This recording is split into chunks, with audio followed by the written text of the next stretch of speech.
Hello, hello, everybody. Happy almost Halloween. There's what, 7 days? Halloween's the 31st, right? Yeah, 7 days. I forgot when Halloween is. We are about to have our scary story stream. These are submitted from everybody. And I also have a guest. Say hello, guest. I'm shifting us over. Hello. I'm Guest. Atticus. Yes, I'm the guest. I've been here before. We played Gmod together. It's true. But yeah, I'm very excited for this stream. I fucking love creepypastas. Yes. So, and I was the one that suggested for the ones we could find it for, we should watch the SFM version of the creepypasta.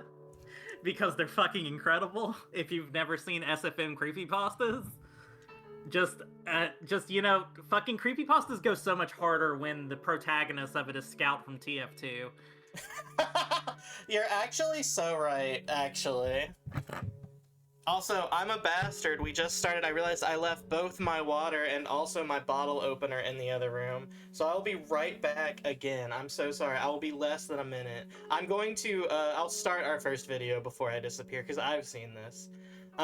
For anyone who watched the last Silent Hill F stream, I kept going, man, this is just like my house walkthrough. I'll have to show my house walkthrough at the end of this stream so that everybody knows why I keep saying that. And then I didn't do it. And then I forgot. So I will leave you guys with my house walkthrough and everyone can understand what I mean. I will be right back. Kara, you've seen this video. Please enjoy.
I'm back. I got the bottle opener so that I can have beer with my horror movies like God intended.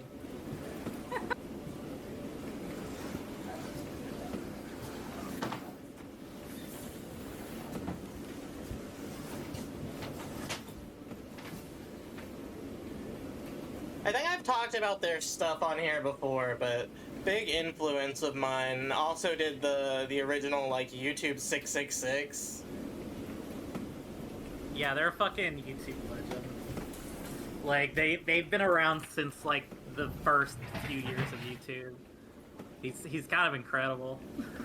Like the consistency of making weird horror shorts on YouTube. They're in the process of making a game. They upload little bits of it every now and then, like. Oh, that's awesome. Yeah.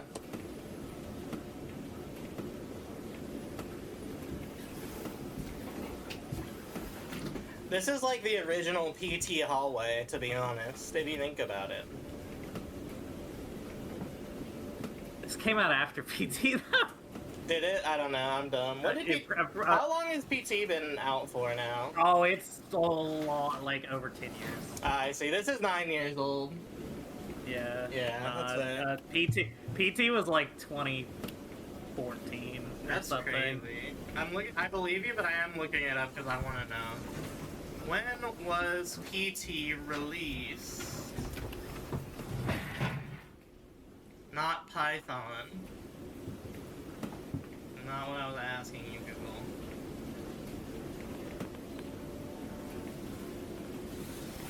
Now it's trying to ask me about that stupid fucking song I don't like. Also not what I'm asking about. Thank you very much.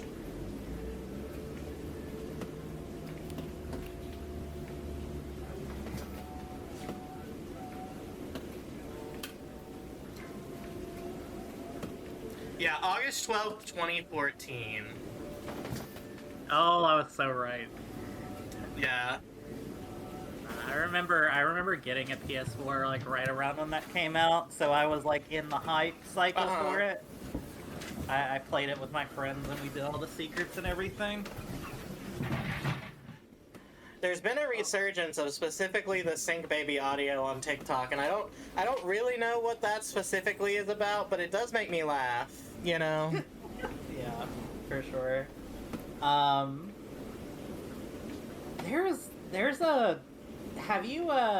There's like a game that came out recently that honestly kind of looks like this video in its aesthetics. Yes, it's Silent Hill F. No, like yeah, much more directly. Hold on, I can find it. Yeah, find it. I'm unsure. It's off the top of Labyrinth. my head. It's Labyrinth of the Demon King. Oh, yeah, I do not know about that. You should look at some images of it, and you'll know what I mean. You'll know of it. You'll know what I mean by it be looking like this. It's like, imagine it's Silent Hill, but like inside a Japanese estate. Silent Hill F. Yeah. Literally, But actually, but in ancient times. In ancient times. Oh, I see. Ancient Oh, okay, Japanese. perfect. All right. I got a second option here. Fatal Frame 2. No, I love that aesthetic. That's why I'm making so many jokes about it. No, wait. That's still not, because the Fatal Frame. It's ancient, but it's like it doesn't take place in like old times, does it? It has the flashback sequences. I think are pretty far back. Okay, the flashbacks. Yeah. I'm not very familiar with Fatal Frame. I never really played them. But I was like, they used cameras. They couldn't do that if it was like 1600. Oh, yeah. Yeah, no, 2, I don't know the exact time period for Fatal Frame 2, but it is the one where it's like, there's a lot of like, flashbacks sequences to really old rituals and shit. But yeah, no, that game seems awesome. I watched 2 different people do videos on it. The most recent one we watched was Nitro Rad did a review on it. Uh-huh. He really liked it, and dude, it looks kind of fun. I'll have to check it out. I am actually very interested. It's got some Kingsville in it a little bit with like just like weird, grueling first-person melee combat. But it looks fun though. I was talking about the hypothetical reason I've been doing. Yes, the red. The red has enveloped everything. I think when I first watched this, I thought that was like guts. Oh. I thought it was like flesh. Yeah. Like flesh had grown over everything. I can definitely see that. Like kind of skin, I guess. The flesh definitely leans more into my Silent Hill F comparison that I was making, to be fair. God, I need to play that game. You do, I'm it's really so excited to play good. I'm glad Silent Hill is back. Against all odds. Yeah. It was really funny, Caden started watching my first VOD from it, and he was like, man, I love when the horror is about the horror of being a woman. And I was like, yeah, and they got the goat of writing the horror of being a woman to do it. Weirdly enough, is a man, not the point. But, yeah. I know we still have not beaten Umineko, but god, there's so many Umineko-isms in there. And by that, I just mean intercrossing themes, or, like, using the same kind of... hello, grandmother. the same general ideas, I guess.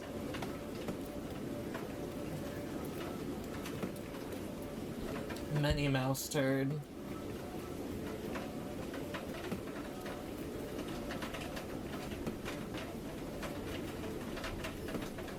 The sutra in this also always reminds me of, not to spoil this game, but also you should play this game, and not you particularly, this is at chat, because you have played this game with me. The ending of the first Deathmark game. That game's so good. I love The sutras and the chanting. I'm trying to avoid saying too much, but yeah. Yes, no, you're totally right. Which is, I think, the scariest area in that game too. That is by far the scariest part of that game. Yeah, no, when I first played through that area, I think I told you this, I played it with Elliot, and he was like, I gotta go pee, and I was like, you, okay, but I'm gonna stand right here, and I'm gonna tab out of the game. Because I'm not standing in this scary-ass hallway by myself. Oh, hey, grandfather is here. How do you die like that? What do you think happened to grandfather? Hold on.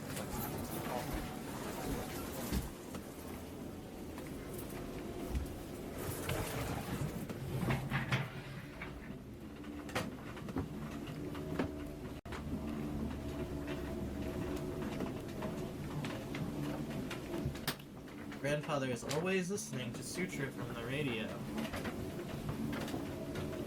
Has it considered how fucking ominous that is for everybody else?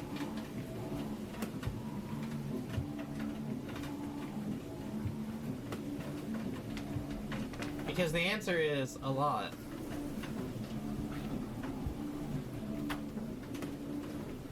Oh, I forgot to make the funny joke that this too is Umaneko because of the typhoon in Japan. I had the perfect opportunity to and everything.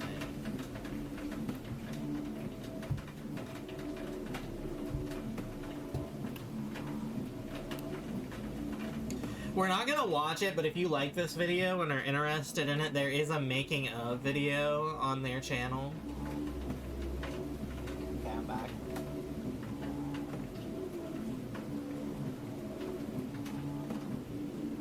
And Super said the Discord made a sound for a second, but I don't think that's true. What? Oh, hello. Sweet dreams! So yeah, that's my house walkthrough. I forgot that. I forgot that has like... That's like 12 minutes long. I forget it's that long. I made this funny wheel for the stream, and I'm more surprised that it works. Okay, I'm gonna roll one more time for an SFM, and if we don't get one, I'm gonna put on the portraits. I do really want to watch the Abandoned by Disney one, but it is 28 minutes, so that might be our last one. So if you're getting to the point, Kara, where you're gonna have to go, be like, alright, it's time for Abandoned by Disney. You got me? We'll end on a Abandoned by Disney. Emergency Abandoned by Disney. Yeah. Emergency Evil Mickey Mouse. I'm really looking forward to the Portraits Reimagined, because I think I know what creepypasta that is. I know what creepypasta that is. It's one of my favorite like classic short ones. Genuinely, it creeped me out when I was a teenager. I was really I needed to see what this was, because if this is the story I'm thinking of, seeing that in SFM is gonna be so funny. Yeah, I also have, like I said, I didn't watch any of these other than like being like, okay, here's the physical read version if we want to read it, and here's a verbal version if we want to watch it. And I just added them to a playlist. I assumed that they were all peer-reviewed as much as they could be, so I might know what creepypasta this is, I might not.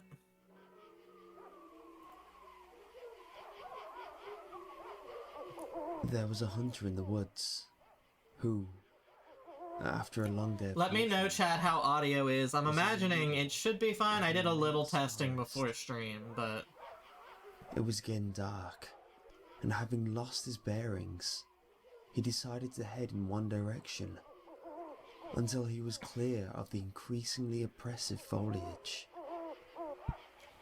After what seemed like hours, I'm gonna turn it down he came just a across little bit. cabin in a small clearing. For me. Realizing how dark it had grown, he decided to see if he could stay there for the night. He approached. This is, I think, the story I thought it was. What about you, Kara? Inside. What'd you say? This is the story I thought it was. Yes. On the single Yes. bed, deciding to explain himself to the owner in the morning. As he looked around the inside of the cabin, The SFM smiles are very he could see goofy. the walls adorned by several portraits, all painted in incredible detail. Incredible detail. I mean, I guess to him that is, like, hyper-realistic, right? Yeah. Their features twisted into looks of hatred and malice.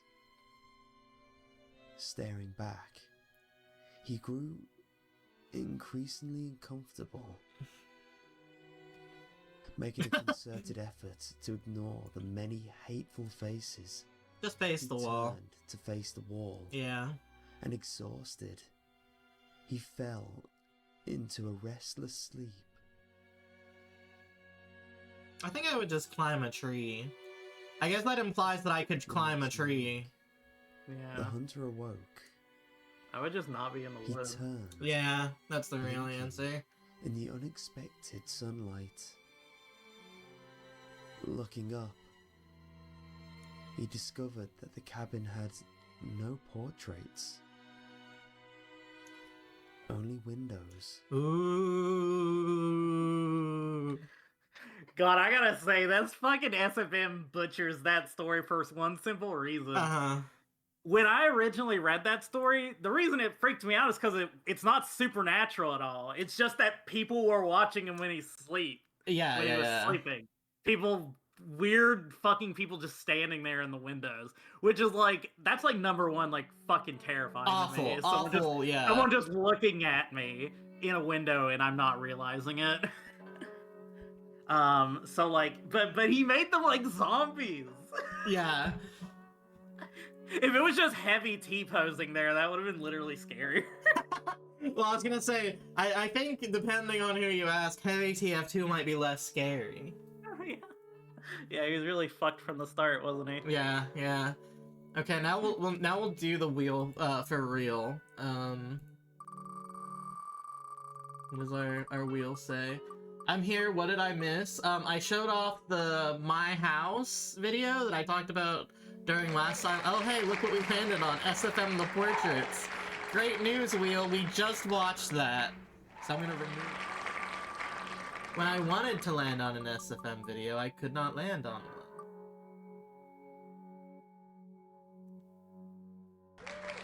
Okay, the strangest security cam I've ever seen.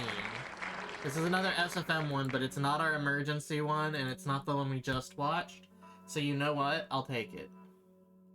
I didn't know if how to do this, and I thought the wheel would be a good idea. I still don't think that the wheel was a horrible idea, but there are some problems with the wheel I'm seeing.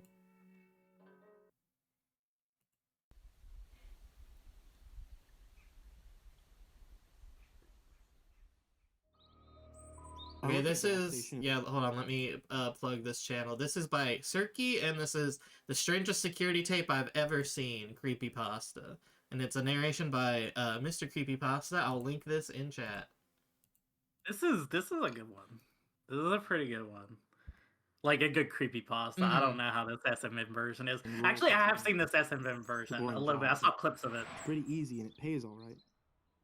Turning it down just a little. This new guy started. I'll call him Jeremy. Hi, Jeremy. Oh my god, it's Jerma! He's about 25, Sorry. 26, and he hardly speaks, but he's got the creepiest laugh. My Jerma sensor went off. My boss and Yeah. I have both noticed this, but it's never been a problem. There's not much that we can do about it. Yeah, I'm gonna fire him because of And his he's always fucking done his laugh. job fairly well, up until a few weeks ago. Anyway, that's when things started going missing. Employee theft can be a problem at any business that sells consumer goods, and there's only one person working at a time at this gas station. It's a pretty small place. About 2 weeks ago, my boss started noticing that we were short on motor oil. At first, it was a few containers at a time. Then, entire shelves. And He boxes eaten the in back oil? room. Pretty soon, entire I shipments subbed would with be Prime. gone It still didn't show up. I'm so sorry. Thank you for subbing with Prime. My boss. I kept promise I'll stealing figure it out. every single night that he worked. But he could never catch him in the act. Jeremy would lock up at closing. Twitch hates And me. the motor oil would be gone the next day. My boss usually takes the tapes home with him to try to catch Jeremy stealing. But his daughter had a softball game last night, so he asked me to watch the tapes for him. He offered to pay me overtime, under the table. So obviously, I took the offer. But there are 3 cameras, so he gave me 3 Thank you very different much, shots. Crispy Tarantula. I promise we will eventually figure out why Twitch hates showing the notification for that. Popped him in an old VCR and sat back. 2 days ago, the last time he worked. Jeremy started at 4 p.m. Everything seemed pretty normal at first. He counted up his drawer, switched off with a girl who had worked before him, and waited for a customer. The first person who came in was Mrs. Templeton. The timestamp on the video read 4:03. It was regular. Can you turn it up a bit? She kept her cigarettes Yes. in a newspaper and paid with a 20. Nothing unusual here. Next Is that customer better? was some local guy named Ron. He drives a motorcycle, usually I've comes turned in it up on the 15. OBS He side. filled up his tank, got a big bag of beef jerky, paid with his credit card, and left. Next was some guy with a cowboy hat. I'd never seen him before. We get plenty of strangers passing through. It's like any gas station. He got $40 worth of diesel fuel, paid with a $100 This bill, gas station's put on kind his of way. big. I sat back. Am I and crazy said, to think that?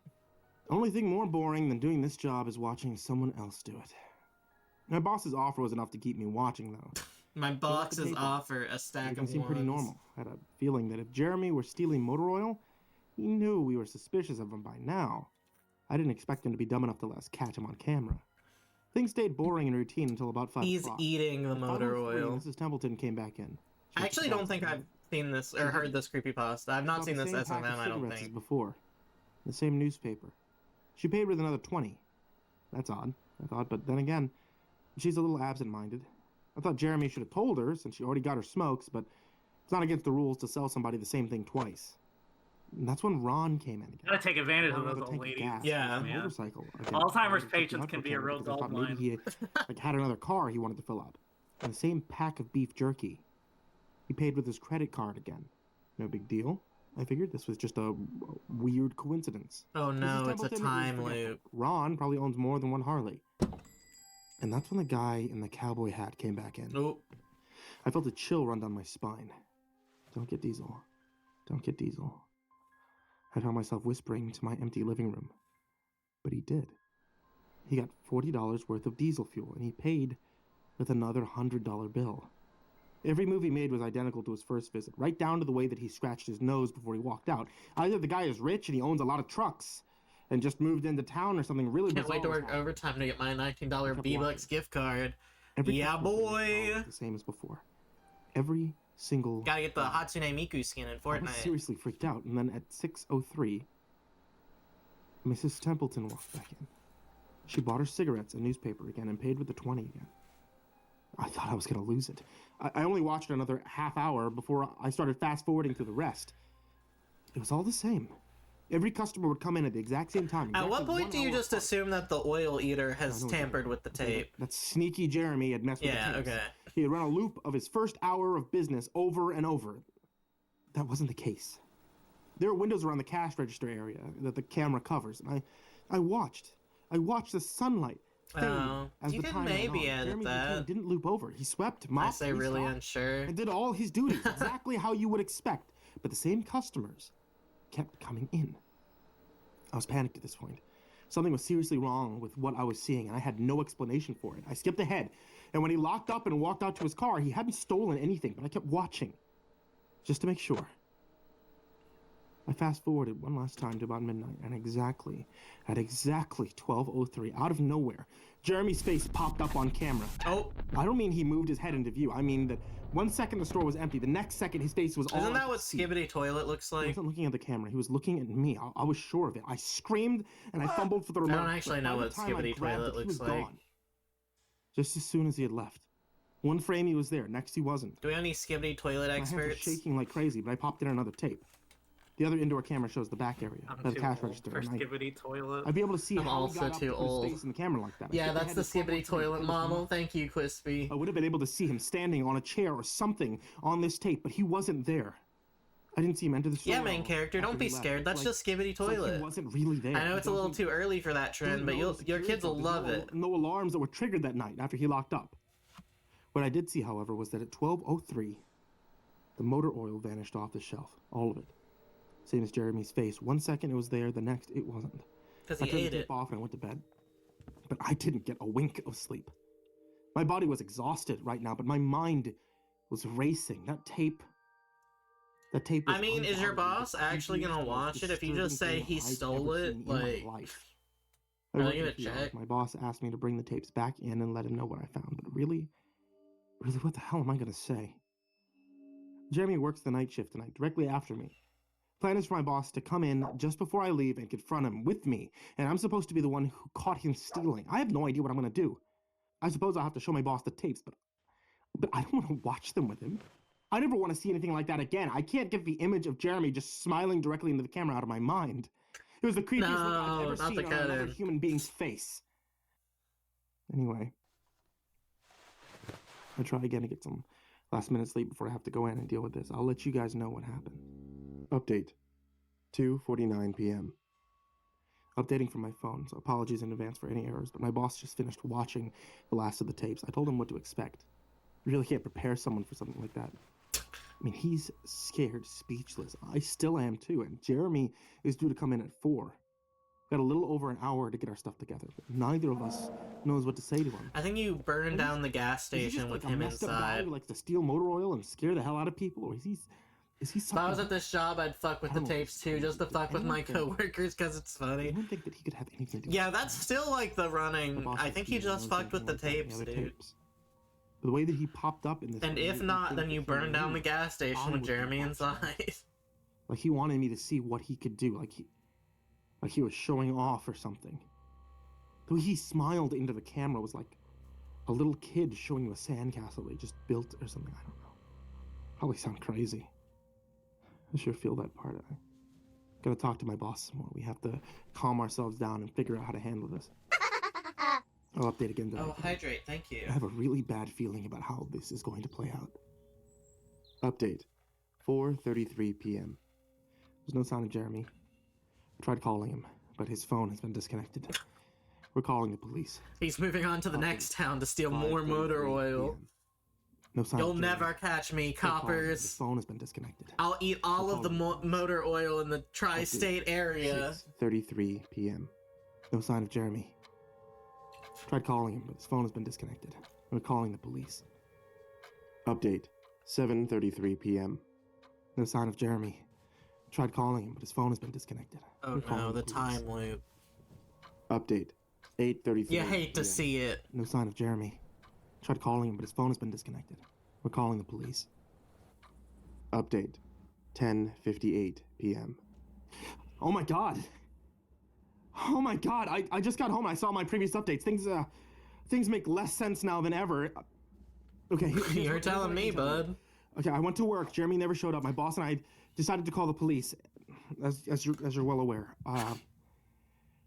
Okay, when I picked up the phone to call, though, the sun went out. I'm not making that up. Okay, that's what I thought happened. Apparently, I blacked out for exactly 5 hours because when I looked at the clock, it was 9:33. I think I got stuck in Jeremy's time loop, and then I snapped out of it. You got stuck in Jeremy. At the exact point I blacked out. If that makes any sense, but that's where things got really weird. Okay, my boss was right next to me when I blacked out, ready to corroborate my story to the cops. And when I came to, the phone was in my hand. Not the rainbow emoji. My boss was still right there, but he wasn't moving. He was standing up, but he was down frozen. the gas I looked at the clock, and station. it wasn't moving. The second hand was stuck on the 12. It was 9:33 exactly. The clock on the counter, the computer screen, wasn't moving either. My phone was frozen. There was even a customer at the register waiting for my boss to get him cigarettes, and that would have been his 5th pack of the day. So I got the hell out of there. I didn't lock up. I didn't turn the lights out, and I'm sorry, guys. I didn't grab the security tapes to upload to the internet. Believe me, that was the last thing that was on my mind. You also didn't burn down the gas The station. gas station is on a major highway, and cars are parked all along, except they weren't parked. Okay, they were frozen. The people inside were sitting still as wax statues. I got in my car, I prayed that it would start, and thankfully it did. And about halfway home, time started up again. The static from the radio turned to I was music say, why are you like it was immune? supposed to be. And from what I could tell by listening to the host talk in between songs, no one noticed that the time was frozen or whatever had I happened. think Jeremy is actually an alias for Yoshikage Kira, and I think you have a bigger issue. Noticed as well. He just wants to live in. Jeremy just wants to live a normal life. Or what he's doing. Jeremy I just wants to live a calling normal the life. police again in the morning. I don't know if I ever got through them before, but if I did, whether they took me seriously or not, The oil is I'm scared for my life unrelated. at this point. I'll update tomorrow if I can. Final update, 10:33 a.m. So I finally Not the fell asleep as I was 33. before. I have no idea how I did it. I guess exhaustion finally got the best of me. This morning I woke up to my phone ringing.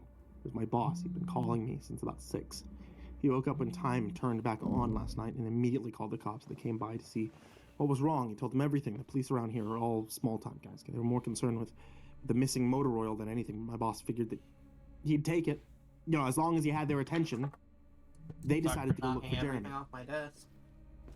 So we keep all our employee applications on file. And since Jeremy just started working here, his was easy to find. They checked the address on it and they headed over to his house. And you're not going to believe what they found.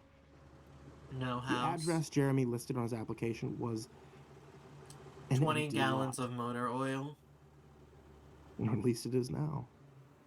And there used to be a house there, but it burned down back in 1993. Being a small town, almost everyone remembers that fire. A family of 4 used to live there way back when. Was one of them named Everyone Jeremy? has it that they had an estranged son who they never really talked about. Named Jeremy? Can't say for sure if that's true. What I can say is true is that after an insurance investigation, the fire was ruled as arson. Oop. The entire house was soaked in oil and torched with a Molotov cocktail. The entire family was sleeping when it happened. None of them survived. That makes less sense They now. never caught the guy who did it. Rumor has it that when they tried to contact the estranged son, no one could find him. Anyway, my boss called and told me this, and I freaked out, and he asked me to come to the gas station. So, what are you, crazy? I said, but he assured me that the cops were there with him. I'm not And then he fucking dropped going a there. bomb. The FBI were also in town, and they were going to talk to me one way or another, so I might as well come in. So it was about 7:15, and I wanted to go back to bed, so I figured I wouldn't be able to sleep I much thought he more woke anyway. up at So I went 10:33. down. 4 men in suits greeted me, told me to have a seat. We went over everything 2 or 3 times until they got all the details down. I told them about Jeremy, the security tapes last night at work, everything. And finally, after finishing, one of the agents says, "Oh, Christ, we've got another one on our hands." Oh god, And it's then the they just sent a bunch of SCP papers saying Foundation. I wouldn't tell anybody about what happened. So I can't say much more. I might be breaking the law just by posting this. Oh yeah, absolutely. They're gonna put a bullet in your brain, I'm not bud. sure what to do with myself. The agent's words when I told him the story are going to haunt me for the rest of my life. Anyway, I've got to go. I've got some errands to run today, and then I have to go into work to pick up some tapes. My boss and I think this new guy, Jeremy, he's a complete creep. He's stealing motor oil, and I have to watch the security footage to see if I can catch him doing it. I have better things to do, but my boss is paying me overtime under the table. And I'm trying to save up for vacation, so I could really use the money. The Should be stack pretty of simple. ones. Oil always goes missing right after his shifts. I figure I'll just watch the tapes, catch him in the act, and that'll be that. You're fucked, buddy. Some Gabriel Supernatural shit. Thankfully, I don't understand that reference, because I never watched Supernatural. I didn't either.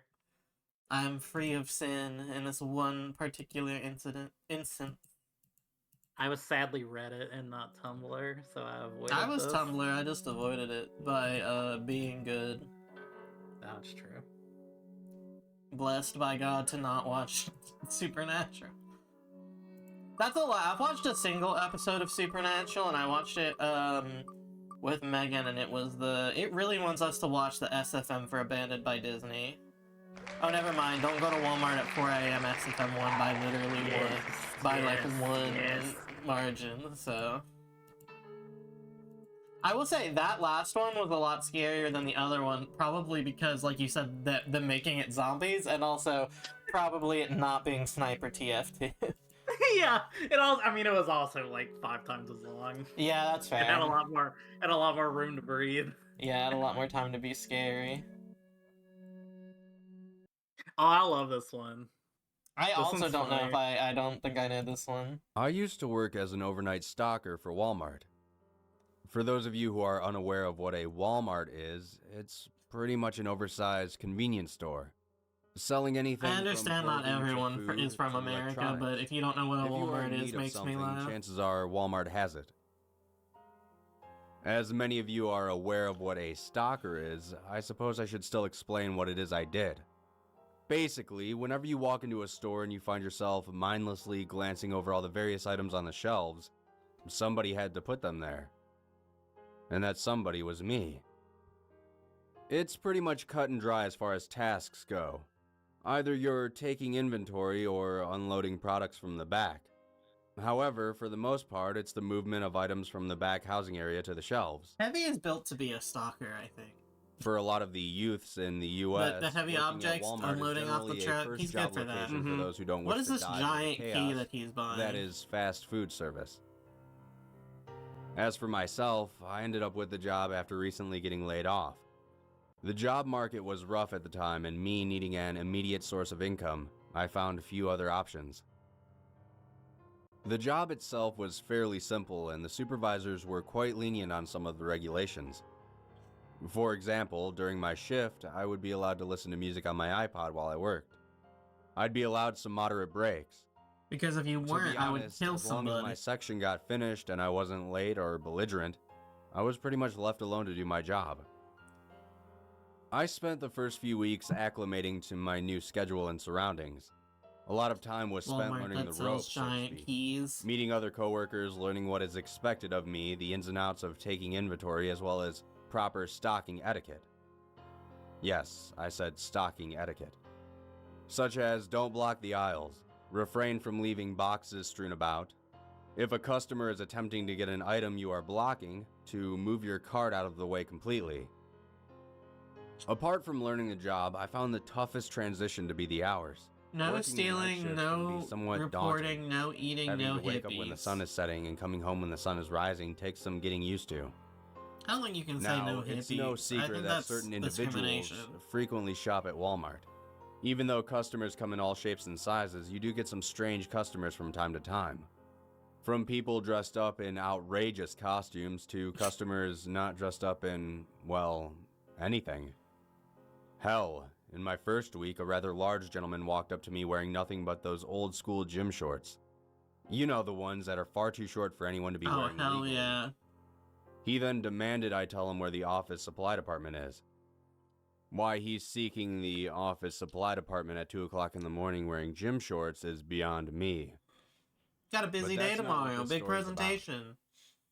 One night, after settling into my routine, I decided to take a much-needed break.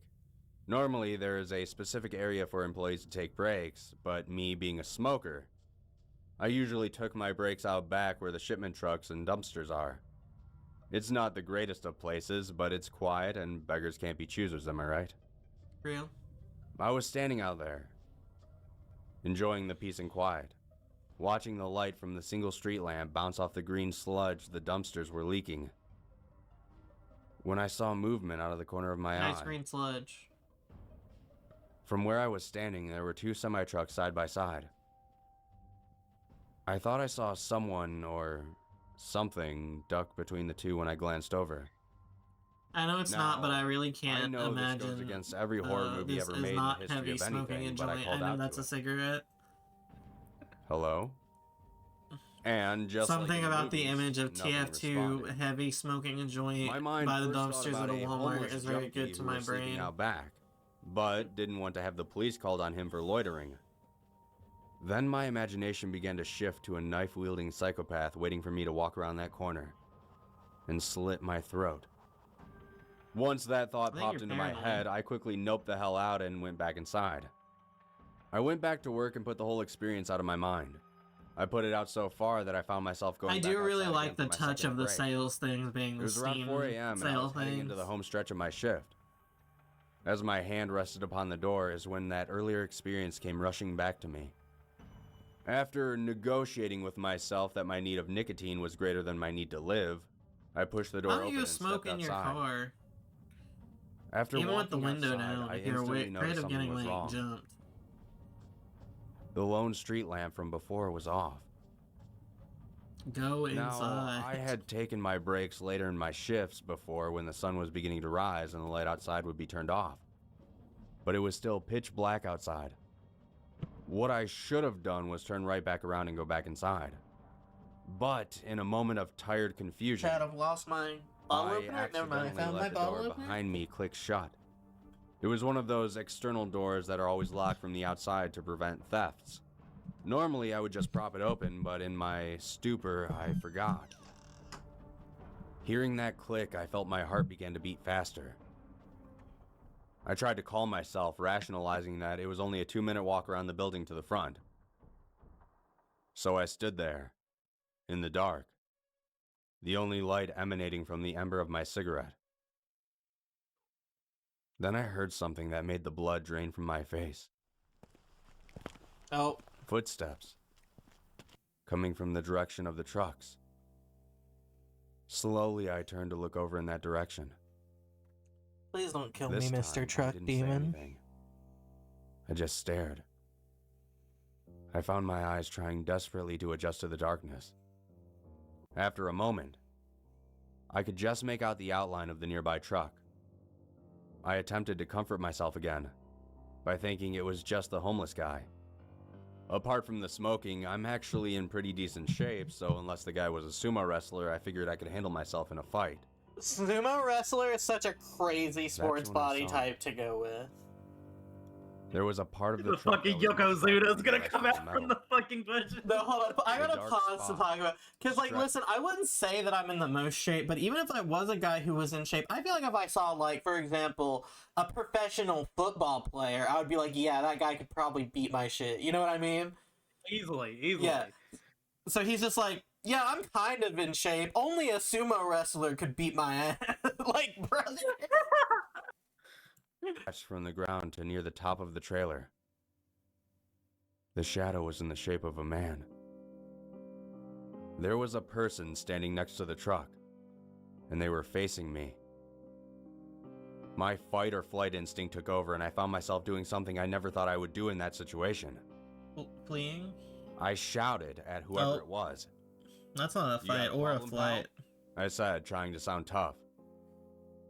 I'm not sure what unnerved me more, the fact that it didn't respond or the fact that it remained motionless. For a brief moment, I thought the shadow that I was talking to was just some dark paint on the side of the truck.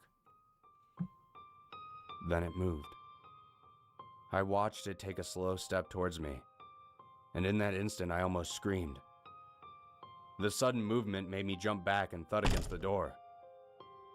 I felt my throat constrict and my mind went blank. People always describe scary Heavy encounters TF2, as being kill that frozen with thing. fear. It wasn't that I couldn't move. It was just I couldn't remember how. I know it may sound strange, but I genuinely couldn't remember the most basic of functions, such as blinking. Watching this giant person grow closer to me made me feel like I was shrinking. I felt my eyes begin to water in response to not blinking. When my eyes finally couldn't take it anymore, they shut. In that nanosecond, my eyes were closed. This thing had closed the distance to me and was now about 3 feet Zombie away. Scout TF2. I could see it much more clearly now. Its body was tall, but incredibly thin, like this creature hadn't eaten in years. Its appendages were equally as long as its torso. The skin on its body was like charred meat, almost like it was covered in ash. I didn't want to Barbecue. look up at its face, but my eyes drifted up without my consent. Its eyes were paler than my skin at that point. Oh Seeing dang! them It up actually has. close, they For some almost reason, glowed I against didn't the even realize darkness. it had a head. I thought it had like Its a mouth mask was on. jagged and dripping some type of oozing liquid.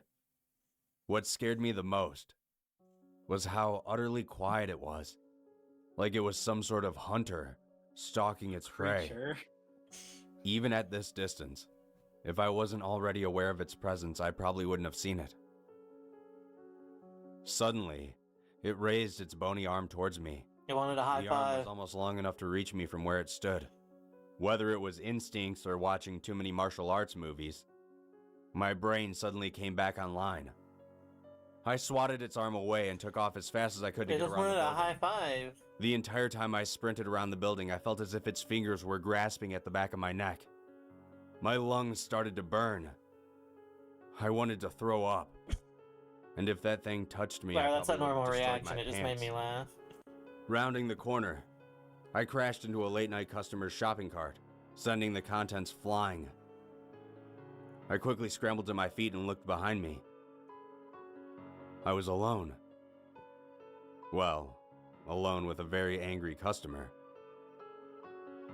My supervisor was, for lack of a better word, pissed. That He engineer scolded me, is so replaced the funny products for looking. the customer, Yeah. and demanded an explanation. At the risk of blaming my situation on a monster, I told him I was simply locked out and ran around to the front. That I wasn't paying attention and ran into the customer accidentally. For the most part, I was technically telling the truth. Could I have said didn't there was a stick around freak at with a that job knife for or much longer. something. I ended up finding a decent desk job uploading Yeah. sales data for a local It's company. probably better to just not work at the It's haunted. a strict job Walmart. and very boring, but the pay is great and I don't have to work at night. I'm not sure at if the it was haunted just Walmart. my bad luck that the creature came after me, or if it simply likes to hang outside of stores when it's completely dark outside. Probably But not I'll that one never go either. to a Walmart at 4 a.m. ever Because again. he was smoking. Oh He yeah, it hates hates And I would smokers. advise you all to do the same. This is actually a metaphor. The monster represents lung cancer. Okay, let me pull up the wheel.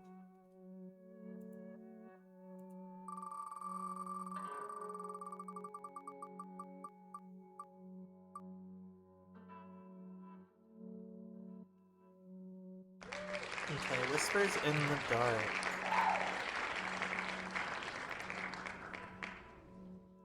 I'll try to read that one.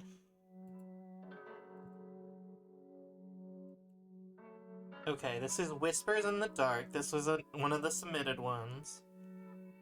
My name is Wes Kellerman, and to save time, I will spare you the agony of reading my whole life story and keep the details of who I am concise. I am 25 years old with short blonde hair and green eyes. I go to the gym regularly to ensure my weight doesn't get too out of control since I work night at a local restaurant tourist hotspot. I'm single and spend most of my days working, sleeping, reading, and watching Netflix. Not much going on in the life of Wes, well that is until recently. I found an old journal while working late at the Luna Rosa winery the other night. For those who don't know, Luna Rosa is located in Stillwater, Minnesota, and in order for things to make a little more sense, I'll need to update you on the town's history a bit.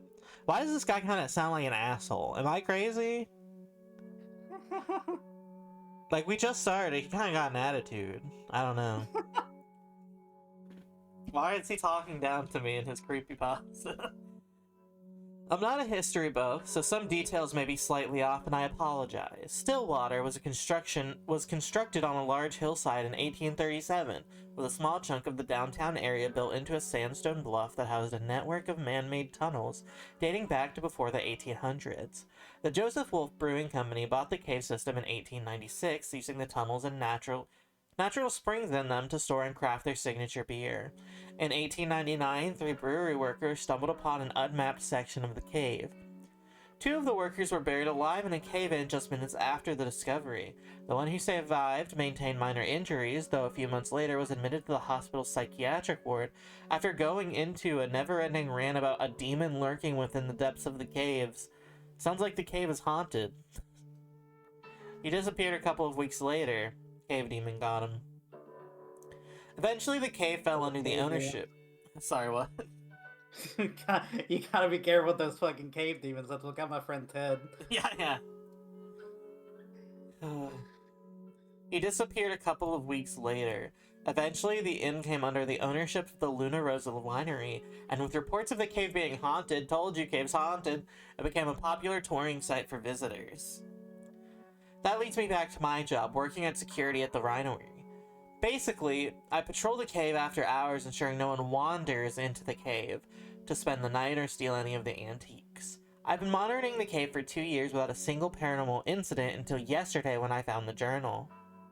It was around 11 p.m. and I was just making my way past the old cave-in site when I caught a when I caught a movement, that's weird, a movement out of the corner of my eye. I watched as some loose pebbles and dirt fell away from the larger rocks onto the floor. Moving closer to investigate, I noticed the half-buried journal. I removed it as carefully as possible, and immediately after retrieving it, I heard a faint noise coming from the other side of the rubble. I leaned forward to listen and heard the faint sound of scraping against the rocks. "Hello?" I whispered. The scratching noise ceased abruptly, and after climbing the area with my flashlight, I dismissed it as echoes from a mouse or some other rodent that may have been wandering around the cave. I returned to the security booth and began texting my supervisor about the buried book I had just found. I stopped just as I was about to send the message, deciding that it would be pointless to contact her that late, not to mention she would more than likely try to take my credit for finding it. So, unwilling to part ways with my discovery, I smuggled the old-timey book home to read its contents. I think that's a crime. Right? I mean, yeah, probably, but fuck them. I mean, fair.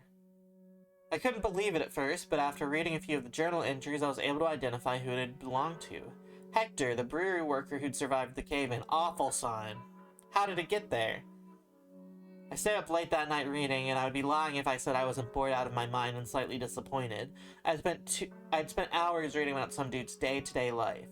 Other than its age, there wasn't anything remotely interesting about the journal, but as I began to doze off, I convinced myself to hold on to the book, at least until I was finished reading it. I arrived at work early the next night. Carlos, the guard on the shift before me, gave me a hasty greeting and darted over to his locker. He was in more of a rush than usual. When I asked him about it, he hesitated before responding. "I can't believe I'm admitting this, but I'm starting to think this place is actually haunted," he said. "You're kidding me, right?" I mocked him. "I thought you didn't believe in that crap. What made you change your mind?" His face paled as he seemed to search for the right words. It started right after I locked up for the night. I saw something move in one of the feeds, and I could have sworn it was a person. Went to investigate and couldn't find anything. During the next 2 rounds, just before you arrived, I kept getting the feeling I was being watched, and I swear I heard someone whisper my name once. "Please tell me you see the irony in that," I teased. "First of all, there are cameras all over this place, so technically you are being watched all the time. Secondly, the whisper you heard was probably just a stray breeze entering the cave. They have been known to sound an awful lot like voices at times, just saying." "Fine, since you're going to be an ass about it, I guess you'll just have to see for yourself. Good night, Wes." He waved to me irritably and sped out of the security room.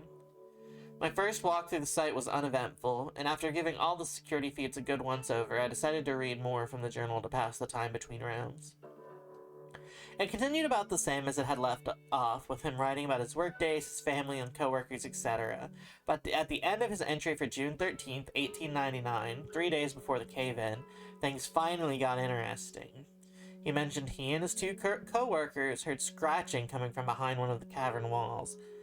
Thinking someone may have gotten lost and into trouble, they brought it up with their supervisor, who went over the cave layout with them. After a short search and running over a few possible scenarios of what the noise could have been, they all drew to the same conclusion that I had. They were just hearing rodents scampering around the cave.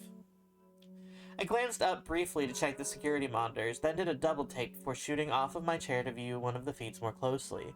The camera was pointed at the opening of a larger tunnel that was nicknamed Boat Alley.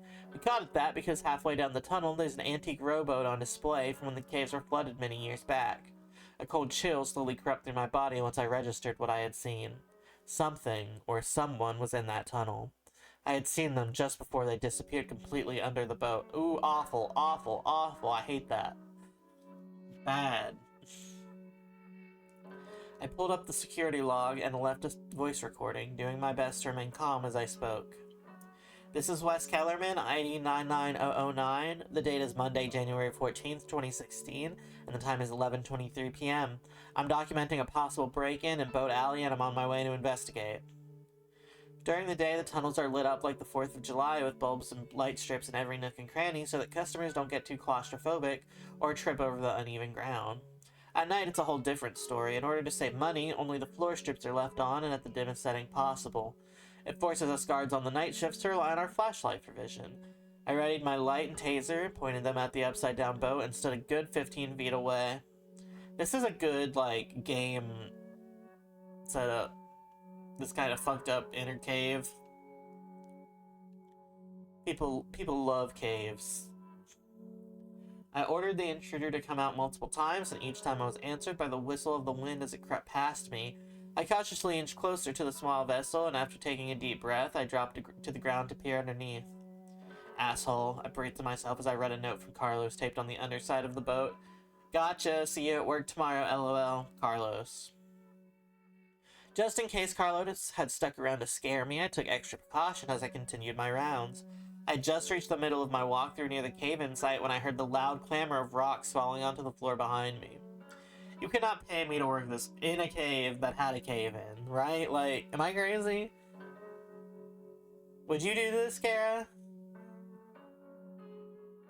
I mean, fuck no, I would do none of this. Right? I would have just walked away. Yeah. I don't know, I'm dealing with this shit. This is like the bad place.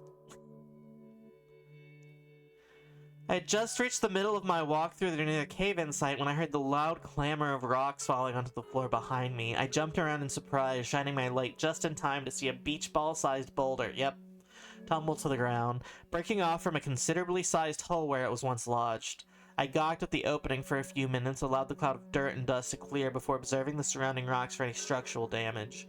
By the time I established it was safe, I was unable to contain my curiosity. Brother!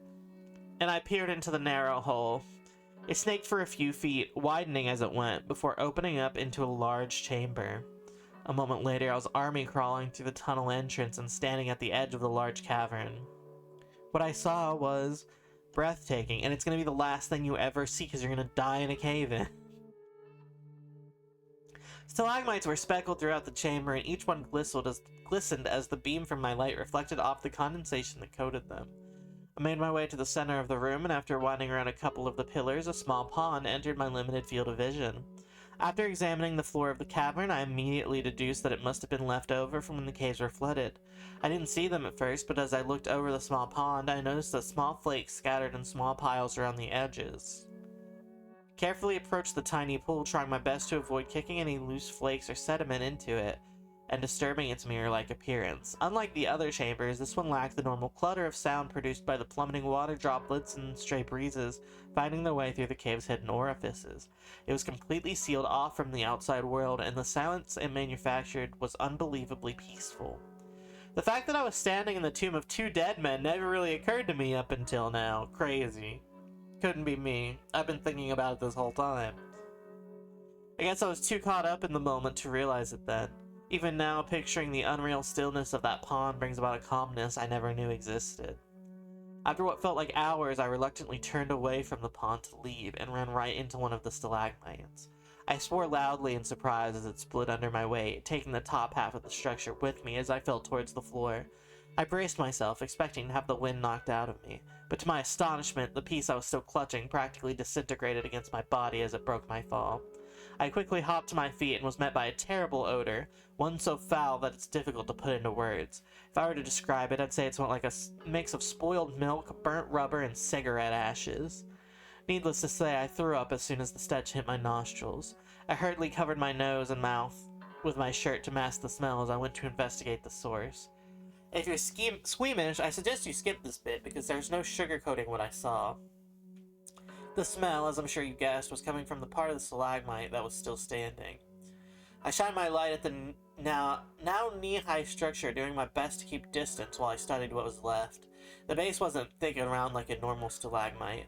This one had a bipod base that gradually merged into a single body, and it wasn't the only one either. After scanning the rest of the room, it was very clear that they shared the same unorthodox shape, and as soon as I fully examined one that was unscathed, it didn't take me too very long to recognize their all too familiar shape. My breathing became labored as I viewed the remnants of the broken structure, hoping to disprove the thoughts running rampant through my mind. The inside was coated in a rust-like residue that appeared to be hollow at first. As I leaned forward to get a better view and noticed the entire base was filled with some sort of lumpy, muddy liquid. Using a pen, I flipped over and scraped some of the liquid from one of the larger lumps. Oh my god. Sorry, this is gross. I let out what started as a soft whimper, and once I had fully processed what was in front of me, it instantly turned into a ear-splitting scream. The structures weren't stalagmites. There were people being used as some kind of shell to preserve their organs and covered in God knows what. I hauled ass out of that room and practically dove into the small tunnel, crawling desperately through the loose dirt as I scrambled through the narrow exit. I tumbled down the small mound of rubble at the tunnel's opening, and after hobbling to my feet, I sprinted towards the security office. I'd reached the final stretch and was halfway across the elevated catwalk when I heard a series of light metallic taps coming from behind me. I whipped around to illuminate the grated walkway before I scanned the rest of the small chamber. I held my breath and tried to listen past the white noise of my heart pounding and water droplets splashing. Suddenly, my flashlight flickered a few times, then burned out. Oh my god. I think you just die. I think you kill yourself. I think you bash your head in the rock. Right? Like... Yeah, for sure. I've had similar things happen to me in the past, where I'm partway through my routine and my light suddenly goes out. I just follow the light strips back to the office and replace my light, then finish up from where I left off. No biggie. But after my grim experience in the cavern, I felt guilty for blowing off my coworker Carlos. For the first time in my life, I was afraid of the dark, because in that moment I knew I wasn't alone, and something was watching me. I took a step backward and heard the noise again as it echoed off the cavern walls. It was like listening to someone tap their nails on a soda can. When I turned to make a run for it, a woman's voice called out from behind me in a soft whisper, and it stopped me in my tracks. "Please stay, Wes," she begged as my flashlight began to flicker again. I whirled around and pointed it in the direction of the voice, hoping to find its source through the flickers of light. "Don't leave me alone," the voice pleaded to me as 5 pale willowy fingers emerged from holes in the metal floor grating, brandishing long, dagger-like claws that were blacker than obsidian. They clinked against the grating as each finger closed in around it. I ran as fast as possible, stumbling once or twice and fumbled my way through the darkness. Once I reached the door to the guard's room, there was a series of loud metallic screeches, followed by the thunderous bang of something landing on the catwalk. I paused in front of the door to contemplate whether I should try to catch a glimpse of the thing pursuing me or not, and immediately decided against it. I shoved the door open, nearly fell through the doorway before slamming it shut and locking it behind me. I started to dial 911 on the security room phone, but stopped once I realized how crazy my story would sound.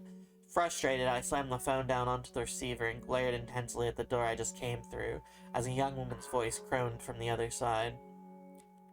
"Wes, I promise I won't hurt you. It's so cold out here.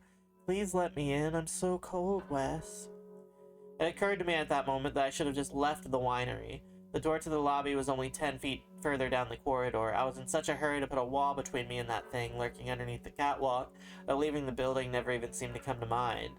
To think, I could have gone home, put in my resignation letter in the morning, and never come back to Luna Rosa. I took a deep breath to calm myself, despite how terrifying the idea was. I knew I had to figure out who or what exactly I was dealing with. I turned to view the camera monitors and my stomach dropped. All but one of the feeds were displaying static. And to make matters worse, when I tried to go over to the old footage, I realized I'd forgotten to turn on the VCR recorder at the start of my shift. Not only could I not view the footage from earlier, there was no video evidence of what tampered with the cameras. Desperate for answers, I opened Hector's journal once more and breezed over his last few entries. What I read not only terrified me, but confirmed everything I had experienced. On June 15th, 1899, Hector and his 2 cohorts, Ben and Daniel, were on their way out of the caves when Hector playfully shoved Ben. This caused them to fall into and through the same tunnel wall they had been hearing noises through the other day. Breaking protocol, they decided to investigate the new chamber. Sound familiar? On their own. Each bringing their own lanterns. The first thing they noticed were the hundreds of human-shaped stalagmites scattered through the chamber, and at the center of them all was a small pond. Ben and Daniel both wandered to the center of the chamber, while Hector observed the man-shaped structures. When they reached the pond, they found a naked woman lying at its edge, with her lower half completely submerged. Figuring she was dead, they ordered Hector to get their supervisor. As he was leaving, he heard a woman's voice, followed by Daniel's scream as he came rushing toward him. He spurred him on, confused as to why Ben and the girl weren't with him. Daniel was only an arm's length away when a pale, clawed hand shot out from the darkness and grabbed his terrified friend by the ankle. Terrified, Hector grabbed a nearby pickaxe and began chopping away at the opening of the cavern, causing the cave-in of 1899. Just before the opening was completely buried, Hector claimed he saw a stalagmite resembling Ben's figure at the edge of the pond still holding his lantern. Behind that, he witnessed what he described as a creature that had the body of a woman from the waist up and the body of a demon from the waist down. What does that mean? What do you mean, the body of a demon from the waist down? It's just a generic devil man. Like, if someone says that, I'm just thinking of the most generic, stereotypical demon imaginable. Like, just like goat feet? I guess. Ghost feet and like a D&D tiefling tail? I mean, that's what I'm at. Like, that's what I'm stuck to imagine, for lack of any more context. It was caressing Ben from behind. A few weeks later, he returned to the site in secret just before he was taken to the asylum and left his journal there as a warning for those who were willing to believe him. Not really knowing what to do next, I did the only thing I could think of at the time, which was sit and wait it out. Those next few hours were the longest of my life. The creature called to me in a whimpering female voice every few minutes, sounding weak and distressed at first, begging me to help her. After an hour or so, it tried a more seductive approach. Again, using the same female voice, it would moan my name over and over while tempting me with sexual fantasies I could only dream of if I opened the door for her. When the teasing didn't work, there was a brief window of silence before the creature began screaming and lashing out at the security room door. Why can't she get in there? She not got opposable thumbs? You think she got like 3 long gray alien fingers? She got claws. Can't grab the door. Just has hands like the witch from Left 4 Dead. Yeah.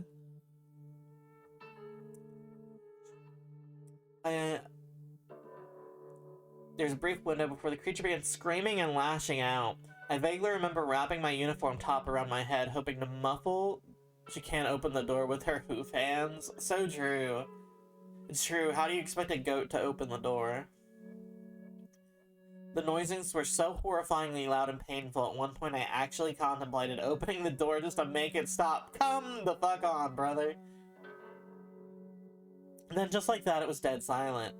With my ear still ringing, I checked the time on my phone and realized the opening crew would be in soon. Reluctantly, I got up out of the fetal position and removed myself from underneath the security desk, then made my way to the rusty door on the other side of the room. I hesitantly pressed my face against its cool, rough surface and listening for any movement on the other side. It's not Carlos. I don't trust that. I don't trust like that. Hello, Wes, it's me. Carlos' voice echoed loudly, causing me to jump. I accidentally left my smokes in the security room and I'm just picking them up real quick. The door handle wiggled slightly as he tried to open the door and then swore under his breath. Hey man, the door is locked and I left my keys in my ride. Could you open the door for me? Yeah, I muttered. Sorry, bud. It's been a long night. I reached for the lock and then froze. The voice was his, sure, but I had 2 good reasons to believe it wasn't Carlos behind the door. 1, Carlos didn't smoke, that I knew of, and 2, he didn't own a ride, which I knew because he always bragged about how he biked to work every day. I pretended to unlock the door, and a millisecond later, there was a thunderous bang as the creature tried to plow through the door it thought was open. Reverting back to the woman's voice from before, it cackled maniacally and slowly. With each passing second, it began to fade. Thinking it was returning back to the depths of the cave, I grabbed my things and without hesitation seized my opportunity to leave. I wouldn't have done that. I darted out of the security room and up the stone steps. I burst through the door to the main lobby and sprinted out the front entrance to my car.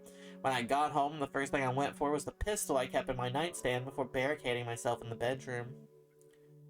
Later that evening, I was awoken to the sound of my phone ringing. I fumbled around trying to find it, but by the time I did, I'd already missed a phone call. I had 30 missed calls / voicemails and 20 text messages from my boss. I figured she'd be upset with me. I mean, I left without locking up, and I can only imagine what the security door looked like after the creature manhandled it for hours on end. Not to mention the large hole at the cave-in site. Figured I had a lot of explaining to do. When I called her back, though, things did not go as expected. When I started to confront her about the things mentioned, she told me everything was locked up tight and I made no mention about the cave-in site or the security room. She asked that I could come back to Luna Rosa for questioning by the police.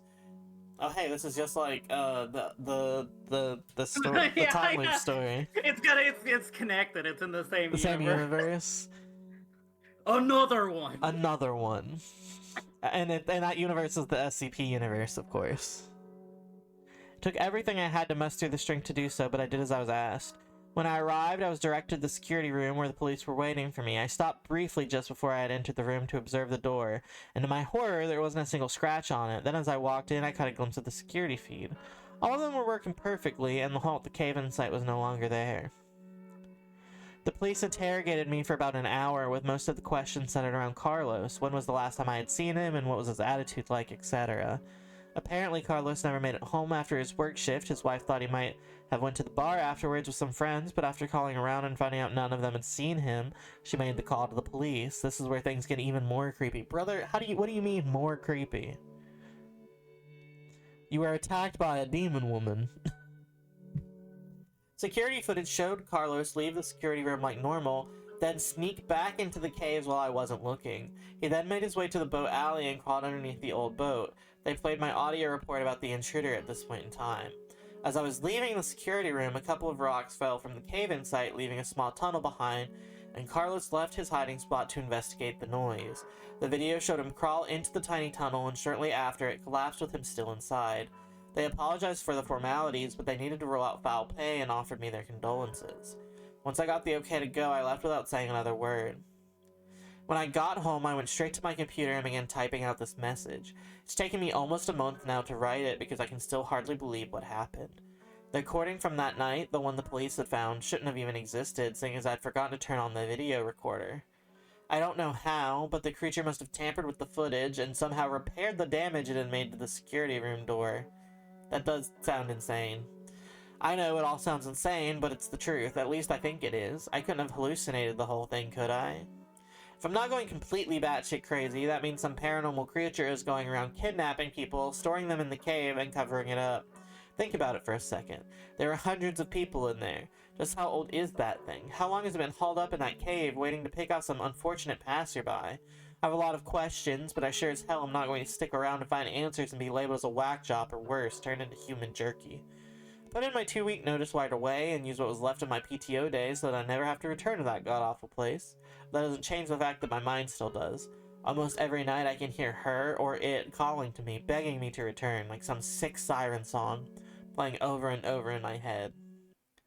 Now, if this tale wasn't enough to keep you away, I can't physically stop you from going there, and I wish you the best, but to those who were willing to listen, please heed my warning and stay clear of the Luna Rosa. Oh my god. That was okay. I don't know. It felt like a weird. It felt like an SCP. Yeah. It was like an SCP, but without the cool a sterile tone that SCPs have. It had an 8.76 out of 10. I mean, yeah, but that's just because most creepypastas ass. That's fair. The scale is really tipped. Yeah. Yeah, I just kind of don't like that the door was normal. Yeah.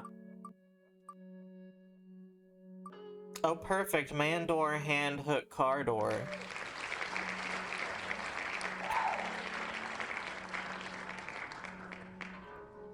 Hand hook car door.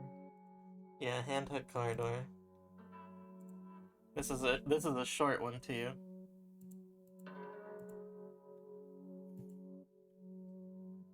This is a classic. Man and girl go out to drive under moonlight. They stop at a side of road. He turned to his girl and say, "Baby, I love you very much. What is it?" I've actually not seen this video of this. It's broken down. I think the engine is broken. I'll walk and get some more fuel. Okay, I'll stay here and look for our stereo. There have been news report of steers being stolen. Good idea. Keep the doors locked, no matter what. I love you, Sweaty. So the guy left Sweaty. to get Sweaty. fuel for the car. After 2 hours, the girls say, "Where is my baby? He was supposed to be back by now." Then the girl hear a scratching sound and a voice say, "Let me in." The girl doesn't do it, and then after a while she goes to sleep. The Fuck next you. morning she wakes up. Yeah, I love her and little finds her shrug. boyfriend still not there. She gets out to check, and man, door, hand, hook, car, door. I classic. Obviously, that was one of our like stupid ones. But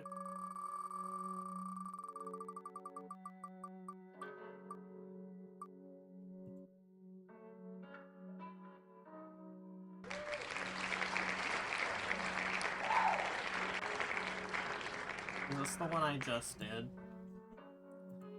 I've already forgotten our stories. Which one is Whispers in the Dark? That sounds like the one we just did. Okay. Yeah, that was the one you read. I was gonna say, that sounds like the one I read.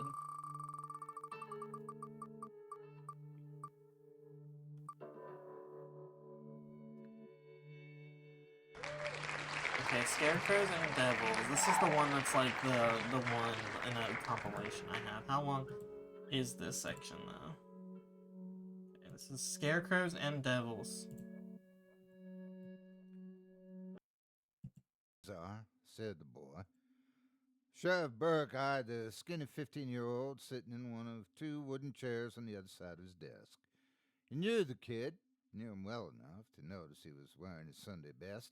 Loose-fitting hand-me-downs that hung like Coming in clothes my the suit curtain. and tie to report a body. Still, in these parts anyway, dapper enough for God. Burke reached for his cup of hot coffee.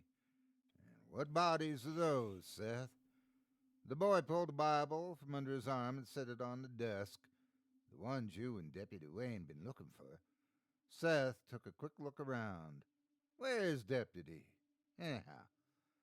Burke followed the boy's gaze around the tiny police station.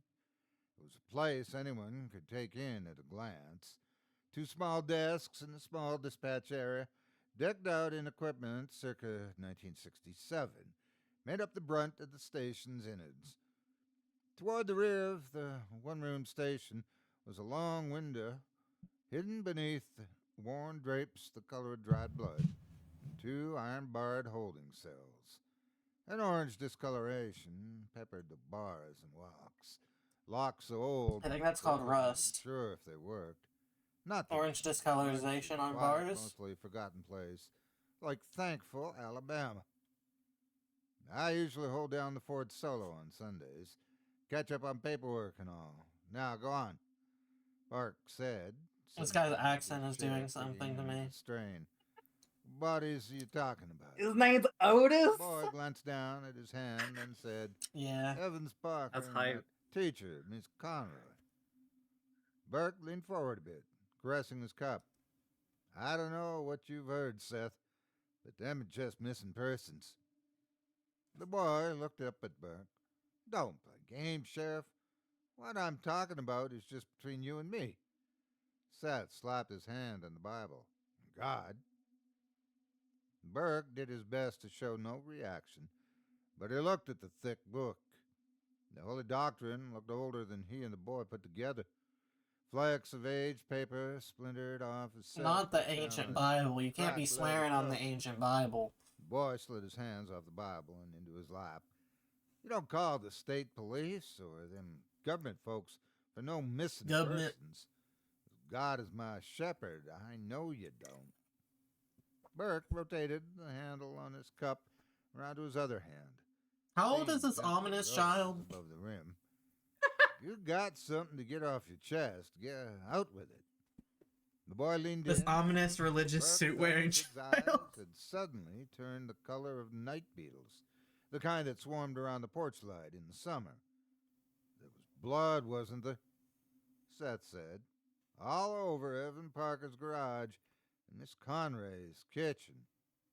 A grin played on his mouth. But you didn't find no bodies, did you? In a place like Thankful, it's harder than Chinese arithmetic to keep any kind of secret, let alone one like what he and Wayne were trying to keep regarding the crime scenes. He'd kept a tight lip, but wasn't sure about Wayne.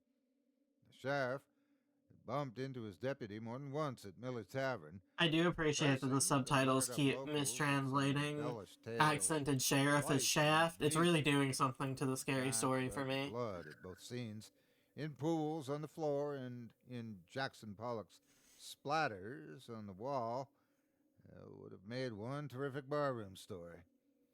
Be a miracle if Wayne had managed to keep his mouth shut. Burke lowered his cup onto the desk like a dragonfly, All cops are touching bastards. down on Cahaba Lily. And also incompetent. Want to tell me how you know about that? Because I know who killed them. Was it you, Seth? Seth smiled and looked down at his hands. Bringing a suit and tie to No, my Sheriff. confession. It weren't me. Well, son, you have my attention. It was my cousin, Haley. Burke sighed. Real shit? Seth, I know how close you and your cousin were.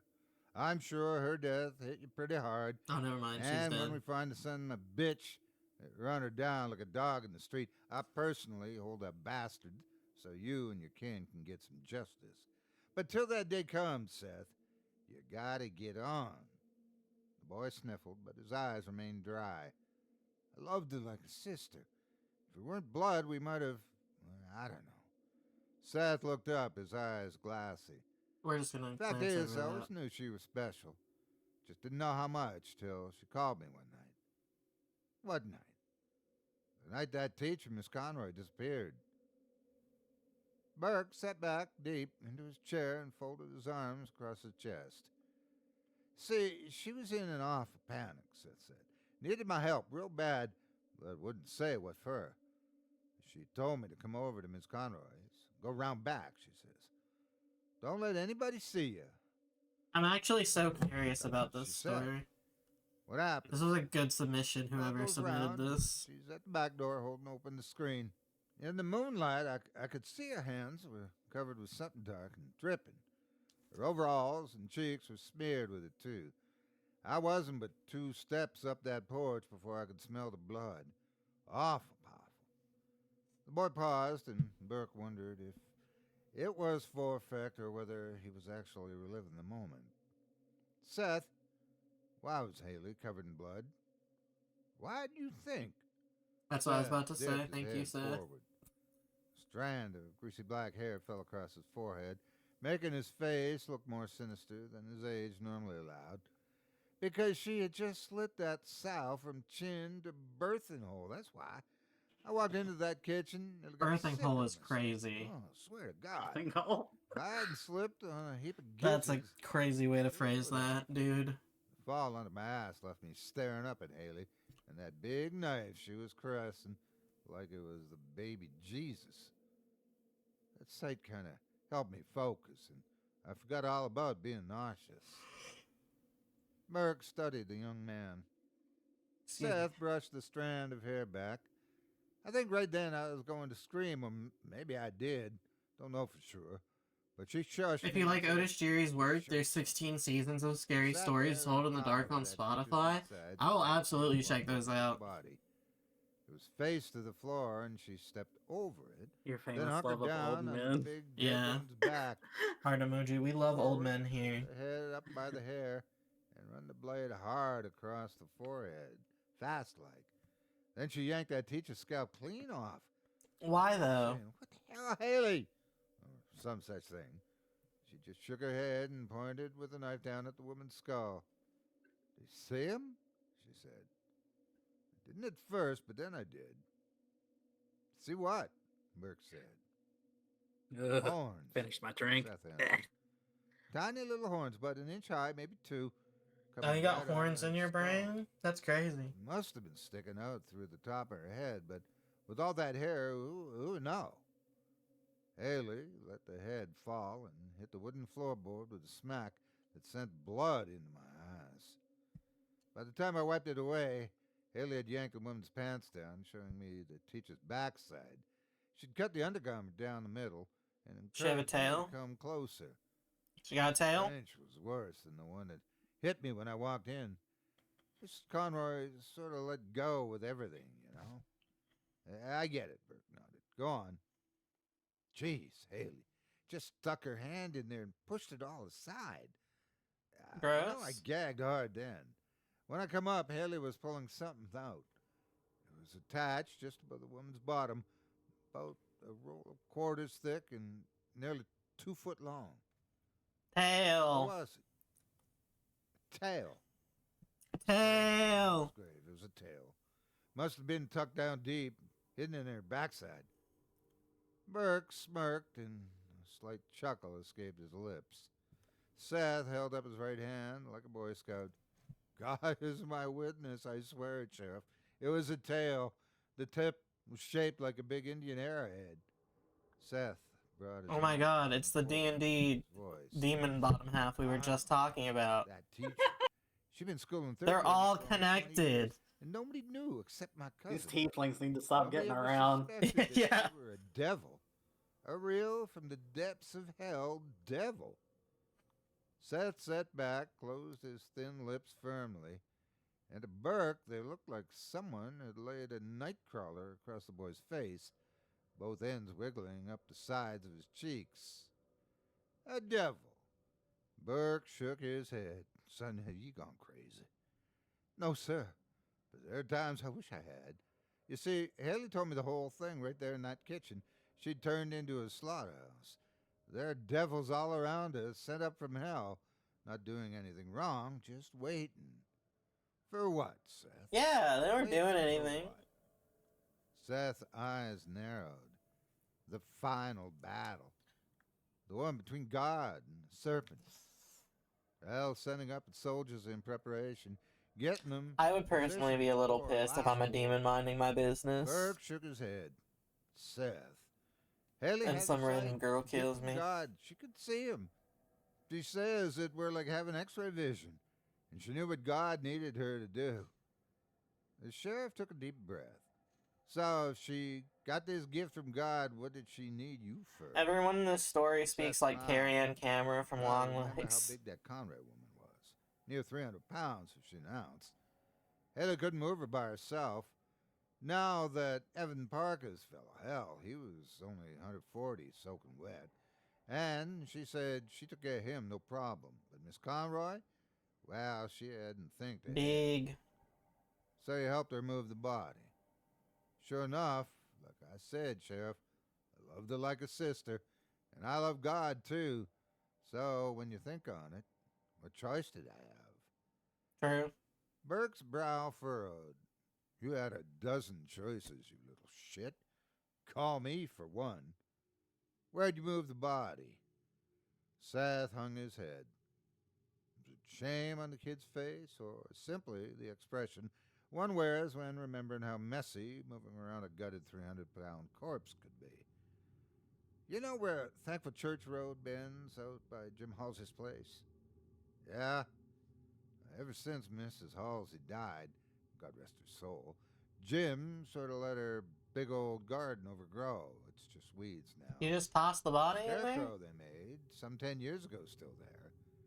We buried all. Oh, I we understand could why the story bury is of called Miss Scarecrows and Conroy. Devils That now. Scarecrow. It's where Haley also hid Parker's body. I think more are buried there because of all the piles of upturned earth, but I never asked her about it.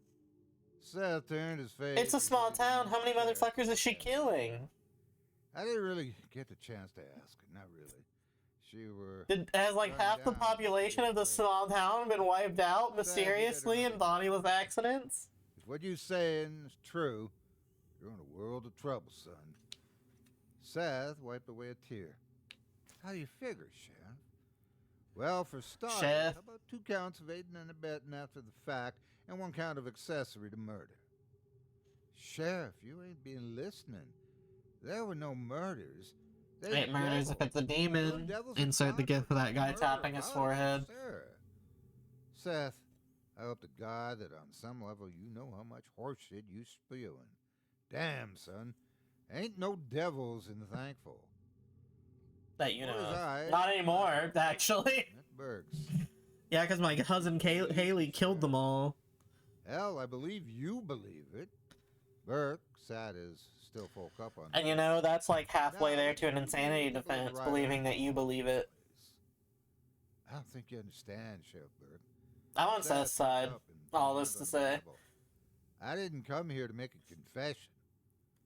Burke got to his feet, but not as fast as the boy, but steady and watchful. Seth flipped over the leather cover, reached in and pulled back something black and metallic out of the Oh my god, is he gonna page. kill the sheriff?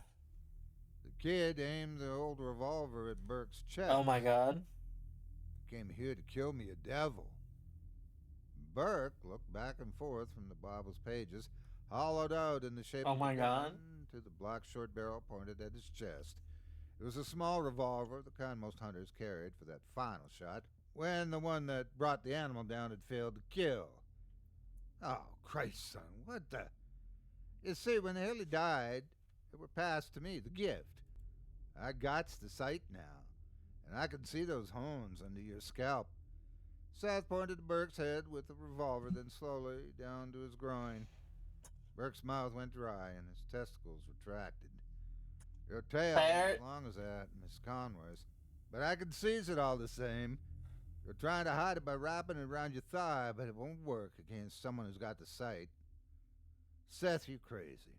I don't have a tail. Jesus H. Christ.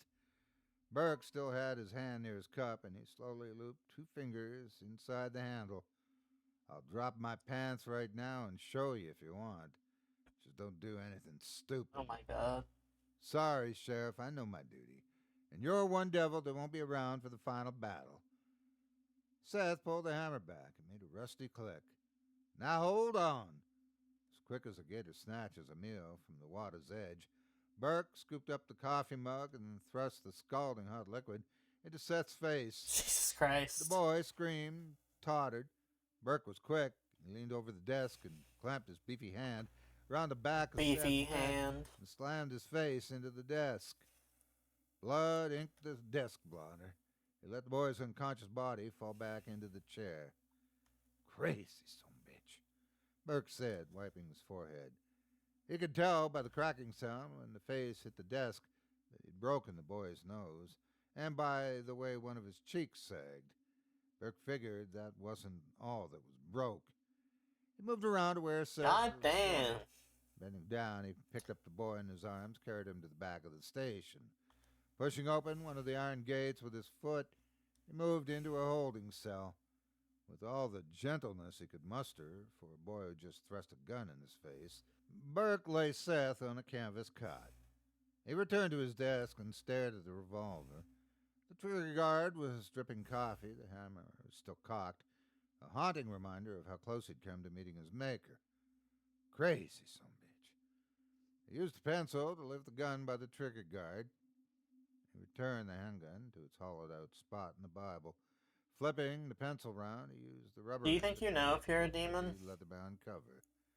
He exchanged the pencil Feel like you for would. an old cracked ruler, and he pushed the Bible toward the edge of the desk like a man sweeping refuge out of his garage. He fell over the edge, tumbling end over end into an aluminum wastebasket, where it lay with a crumpled paper, a moldy banana peel, and pencil shavings. It is weird that he didn't touch the Bible. Son of a bitch. He walked back to the cell, stepped inside, and closed the iron doors behind him. How many of them were there? It seemed like every time he got rid of one, another took Oh. his place. And always Never mind, he's a demon. What the hell is God's preoccupation with making champions out of teenagers? Yeah, it's a little weird. When the final battle comes, Burke would be there to do his part, and no child champion of God was going to have a say in it. Whether Burke had to run them down in the street like dogs or squeeze the life out of them with his bare hands, he'd do whatever it took to see the rightful Lord and Master walk the earth again. Burke knelt beside the unconscious boy. He felt his eyes turn blood red, and the horns beneath his scalp tingled with excitement. Then placed his devil hands around the boy's throat. How different are devil hands from regular hands, are we thinking? Red. Red, that's it. Yeah. That was a good one. I really liked that one. I'm excited for this one. I like this creepypasta, and it's one of the TF2 ones, so I'm excited. Yeah.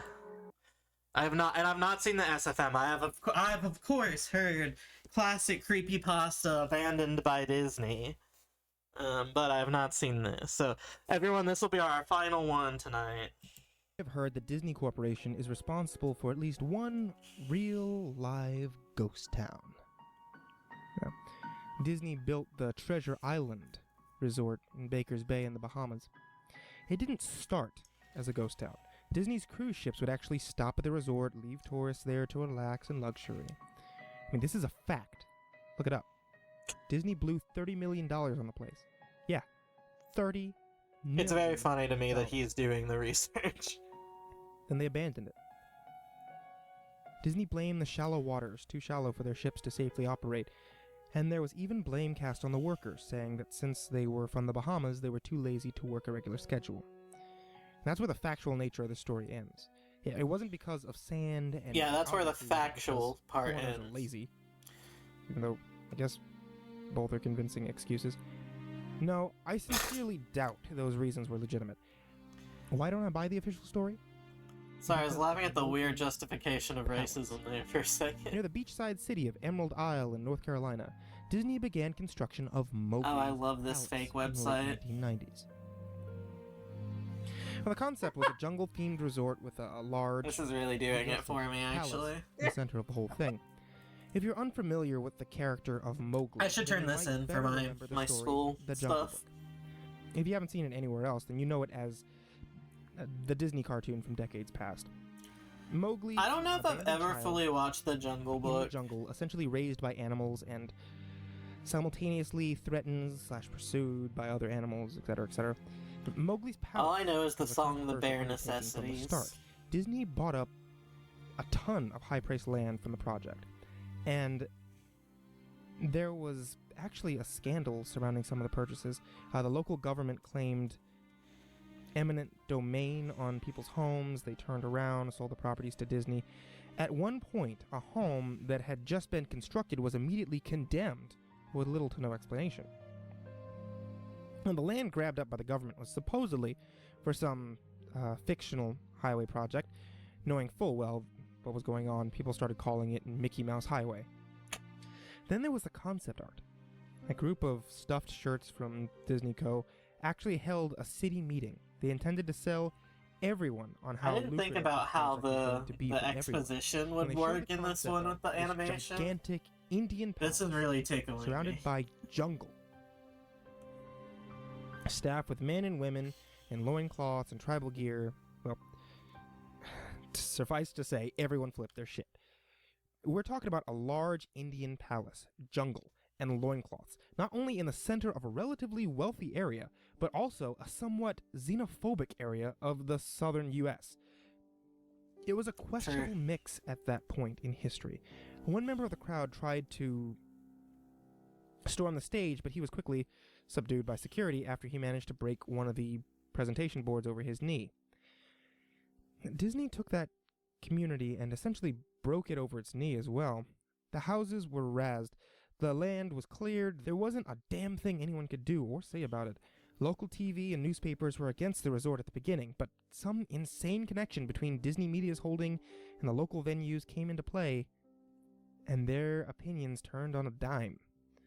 So, anyway, Treasure Island, the Bahamas. Disney sunk those millions in and then split. The same thing happened with Mowgli's palace. Construction was complete, visitors actually stayed at the resort, the surrounding communities were flooded with traffic and the usual annoyances associated with the influx of lost and irate tourists. Then it all just stopped. Disney shut it down. Nobody knew what the hell to think. But they Abandoned? were pretty happy about it. Sorry. And Disney's loss was pretty hilarious and wonderful to a large group of folks who didn't want this in the first place. And I honestly didn't give the place another thought since hearing it closed over a decade ago. I live maybe 4 hours from the Emerald Isle, so really I only heard the rumbling and didn't experience any of it firsthand. Then I read this article from someone who had explored the Treasure Island Resort and posted a whole blog about all the shit he found there. Stuff just left behind. Things smashed, defaced, probably ruined by the disgruntled former employees who had lost their jobs. Hell, the locals from all around probably I do just love had a actual hand in theme park wrecking that urban place. People there exploring. felt just as angry about Treasure Island as folks did about Mowgli's palace. Plus, there's But I rumors that specifically Disney like that released Japanese their theme aquarium park, Nara stock Dreamland. into the local waters when they closed, including That sharks. shit's sick. Who wouldn't want to take a few swings at some merchandise after that? I wish I were ghost haunting a theme park. That would be sick. What I'm getting at is that this blog about Treasure I want to Island- be the abandoned by Disney creature, I guess, Even is though what it many comes years to. had passed since its closing, I figured Put me in there. Huh. Put me in it might be the Mickey cool to do suit. some urban exploration at Mowgli's palace. Sludge. Take some Yeah. photos, write about my experience, and probably see if there's anything I could take home as a memento. I'm not gonna say I wasted no time Sniper's getting there, because Grand. honestly, it took me another year after I first found that Treasure Island article to get around to going up to Emerald Isle. Over the course of that year, I did a lot of research on the Palace Resort, I tried to. Naturally, no official Disney site or resource made any mention of the place that had been scrubbed clean. Even odder was that nobody before myself had apparently thought to blog about the place or even post a photo. None of the local TV or newspaper sites had one word about the place, though that was to be expected since they all swung Disney's way. They were weren't bought by the mouse. lauding their embarrassment, you know. Recently, I learned that corporations can actually ask Google, for example, to remove links from search results. To be basically fair, for so can regular people, but it for costs no money. reason.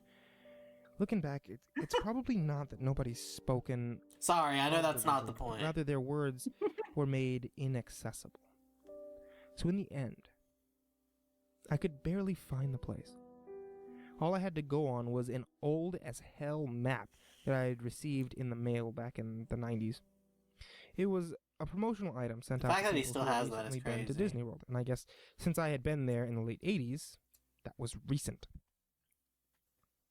I didn't really intend to hang on to it. It just got shoved into my books and comics from my childhood. I'd only remembered it months into my research, and even then, it took me another few weeks to locate the storage bin my parents shoved it all into. But I did find it. Locals were no help, as most were transplants who had moved to the beach in recent years, or old residents who just sneered at me and made rude gestures the second I managed to say, "Hey." The drive took me through an inordinately To be large fair, if you're about to do corridor an illegal thing, I probably wouldn't go ask people, hey, do you know where the Tropical plants that abandoned had long amusement branches park I'm about to of a break populated into area, is? mixed with the native species of flora that actually belong. All it takes is one and motherfucker to had call the tried pigs. to reclaim the land. I was in awe when I reached the front gates of the resort. Tremendous, monolithic wooden gates whose supports to either side looked like they Sorry, used to something about the cartooning gates really made me giant laugh. sequoias. And the gate itself had been gouged in several places by woodpeckers, eaten away at the base by burrowing insects. Hanging on the gate was a sheet of metal, some random scrap, with a hand-painted letter scrawled in black. Abandoned by Disney.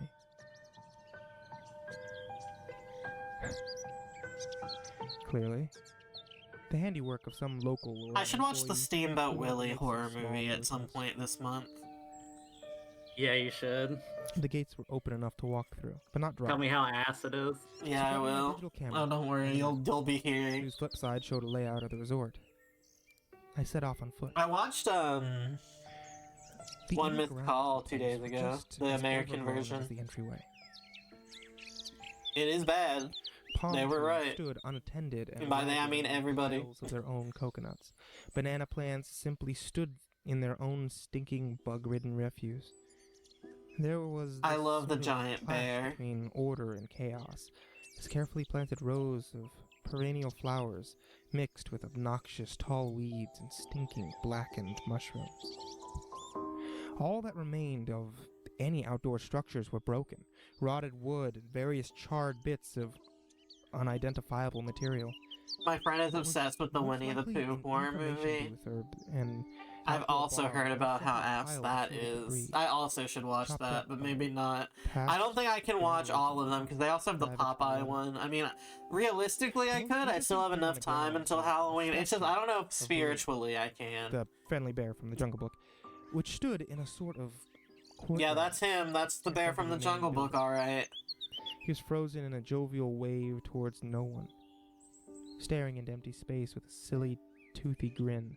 Do they have any other ones? There's two Winnie the Pooh ones now, I know that. Ensnared his platform. The Grinch, they have a Grinch one. I approached the main building, Winnie the Pooh, Popeye, Steamboat Willie, the Grinch. only to find the outside of the building covered in Are there any graffiti more? where the original paint had been peeled and chipped away. And the front doors weren't just open. They had been taken off their hinges. Well, were stolen. Above the front I think door, if I were to watch all of those really bad licensed horror movies, or unlicensed, however you want to phrase it, painted, abandoned. before my model reveal, I'd lose all of the strength I built up for my new appearance. So bare that I actually think people had stolen the molding off the walls. It's like when I watched the that one horror movie that ended up getting remade like twice. That was so bad that I joked that it gave me COVID. Amid this empty echo. Was that the BuzzFeed one? No, that was not the BuzzFeed one. Slow, No, as far as I know, they've not remade Dear David. Plan and headed to all the locations that might seem in any way interesting. The kitchen, as you might imagine, an industrial food prep area with all the appliance and space, no expense spared.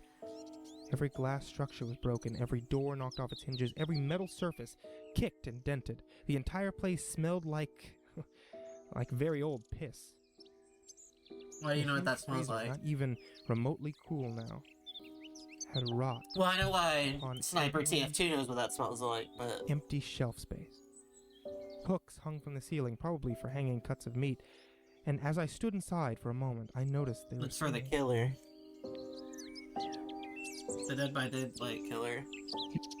Each hooks swung in a random direction, but their movements were slow and small, that it was almost impossible to see. And I figured that it must have been caused by my footsteps.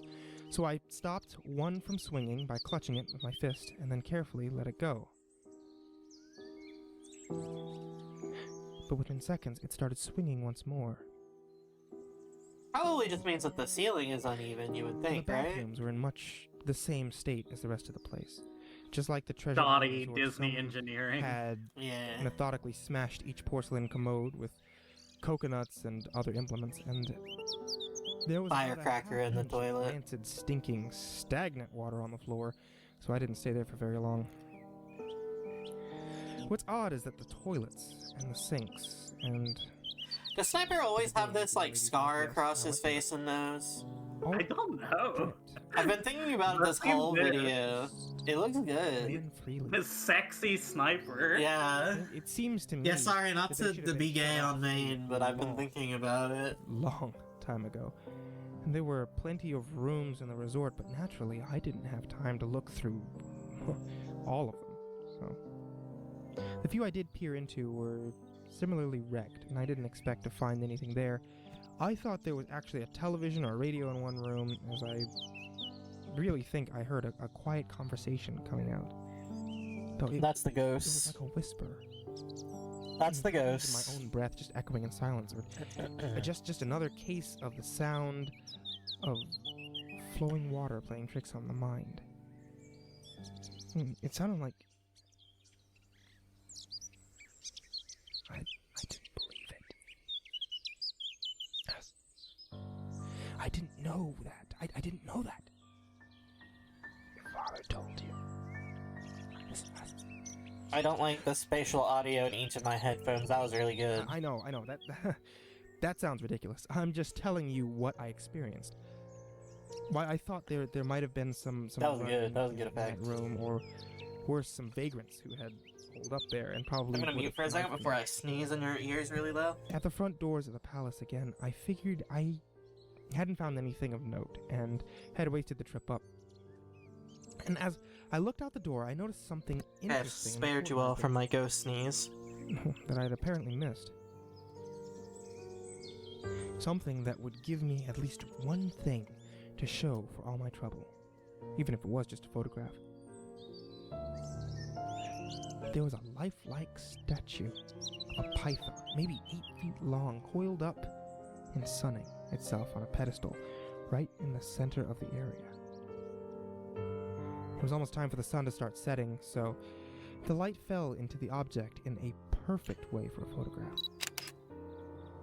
I love his I Polaroid touched the python camera and model. snapped a photo, and then I stood on my toes and snapped another. And I moved closer again to get the details of its face slowly. Casually, the python lifted its head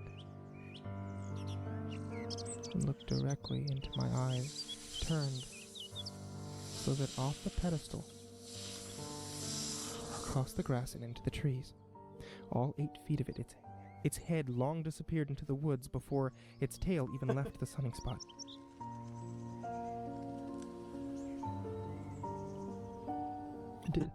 Disney had released all This face is really Valid good. game. Yeah. right there on my floor plan was the reptile house. Oh, I should have known.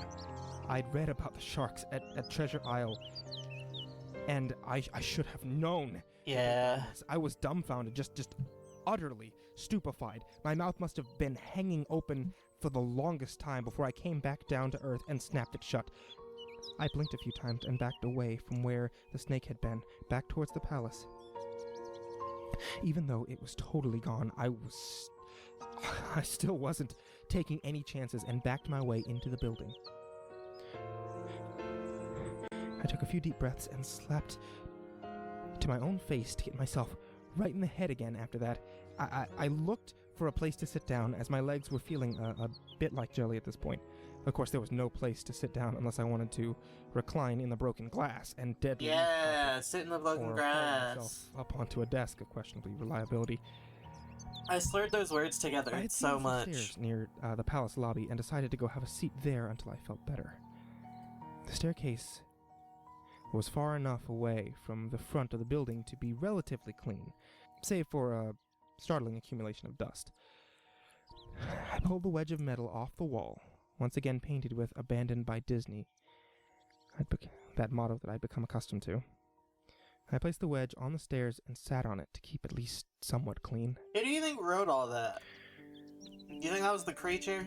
The stairway led downward. Think the creature's going around with a Sharpie ground. and writing about its abandonment Using my issues? camera flash as a sort of improv flashlight, I could see that the 'Cause I don't feel like staircase Disney would do ended in a that. little mesh door with a padlock.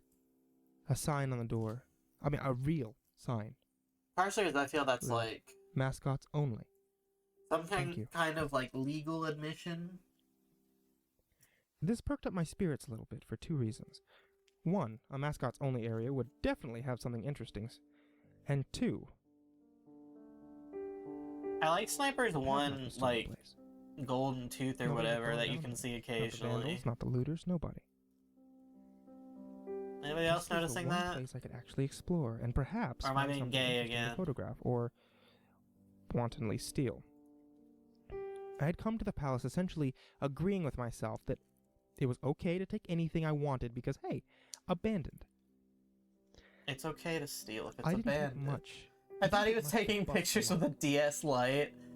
We- That's Well, actually, that's so wrong. fucking It funny, didn't take actually. much to bust the metal plate on the wall that the padlock was hooked to. Time and decay had done most of the work for me, and I was able to bend the metal plate enough to pull the I saw screws on out of the wall. TikTok a video of somebody at Something the nobody else Susie had Toot apparently thought drag Hadn't been able to do at performance the time. recording her on a The mascots DS. only area was a startling and Some very form of abrupt DS, change one from of the rest ones with a building I'd camera. seen. Cannot speak to it being a DS For one, Lite every specifically, second and but third fluorescent light overhead was illuminated, even though they flickered and faded randomly. Also, nothing had been stolen or broken, even if age and exposure were definitely taking their toll. Tables What is had this notepads and pens. wall There were clocks. situation? Oh my god, that a wall punching back clock there. on the wall. Yeah.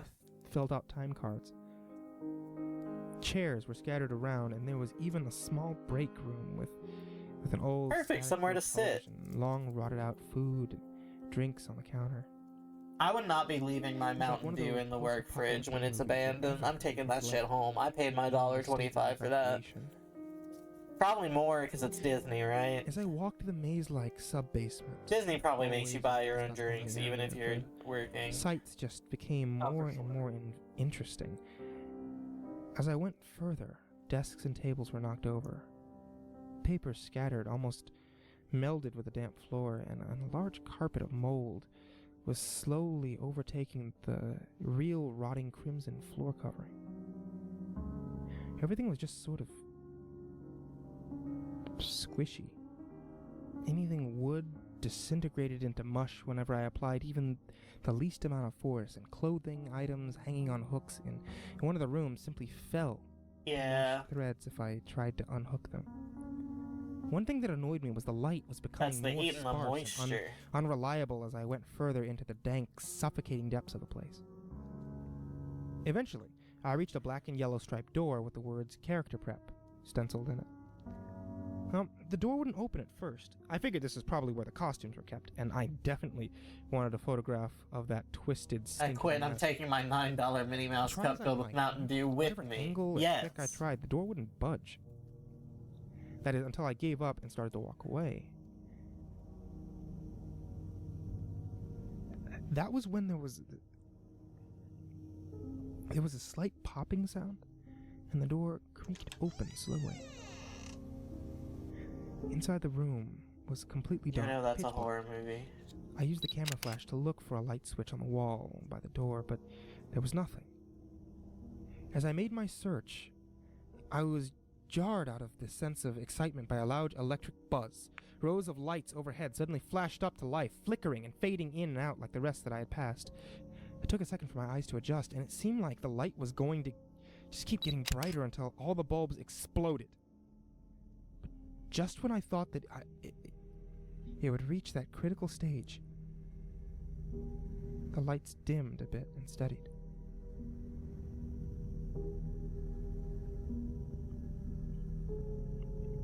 The room was exactly as I had pictured it. Various Disney costumes hung on the wall. Fully put What together. is that middle one? Strange cartoon cadavers hung from invisible nooses. These were an eerie rack of loincloths and native costumes on hangers towards the back. Now, what I found odd, and what I wanted to photograph right away, was I love the one of children's costumes FNAF centered art on on the wall. Unlike the other costumes, it was lying on its back in the center of the floor like a murder victim. The fur on the costume was rotted, shedding, creating bare patches. What was even odder, however, was the coloring of the costume. It was Inverted Mickey Mouse. like a photo negative of the actual Mickey Mouse. Black where he should have been white, white where he should have been black. His normal red overalls were light blue. I'm so scared. Hold on, I'm gonna take a Off-putting picture. enough that I actually put off photographing the thing until last. I took a photograph of the costumes hanging on the wall. Upward angles, downward angles, side shots to show an entire row of frozen, putrid cartoon faces. Are there Some with Pluto plastic eyes costumes? missing. And then I decided to stage a shot. I've just never one been of to the Disney. Is bed there like a Yeah, there 20? are. There's Okay. there's Grimy Pluto. Yeah, there's I Pluto. reached out for a Okay, headpiece okay. of Donald Duck costume and carefully removed it. Is so there the thing wouldn't fall apart in my 20-year-old in a Pluto hands. And as I costume looked into the somewhere? face of the wide-eyed, moldering head, a loud clattering sound made me jump with fright. I looked down at my feet.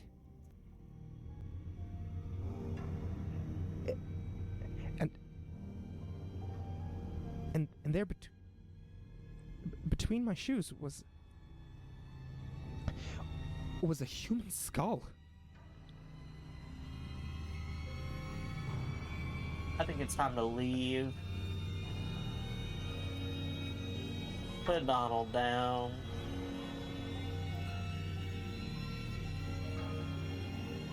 It had fallen out of the mascot head and shattered into pieces at my feet. Only the empty face and lower jaw remained staring up at me.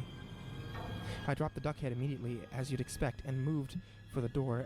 As I stood in the doorway, I looked back to the skull on the floor.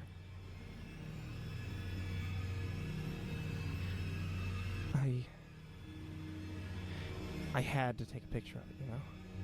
Oh. I mean, I had to. For any number of reasons that may seem silly, but only if you don't think it through. Uh-huh. I'm the weirdo because I don't want to take a picture of the human skull. To somehow make this go away.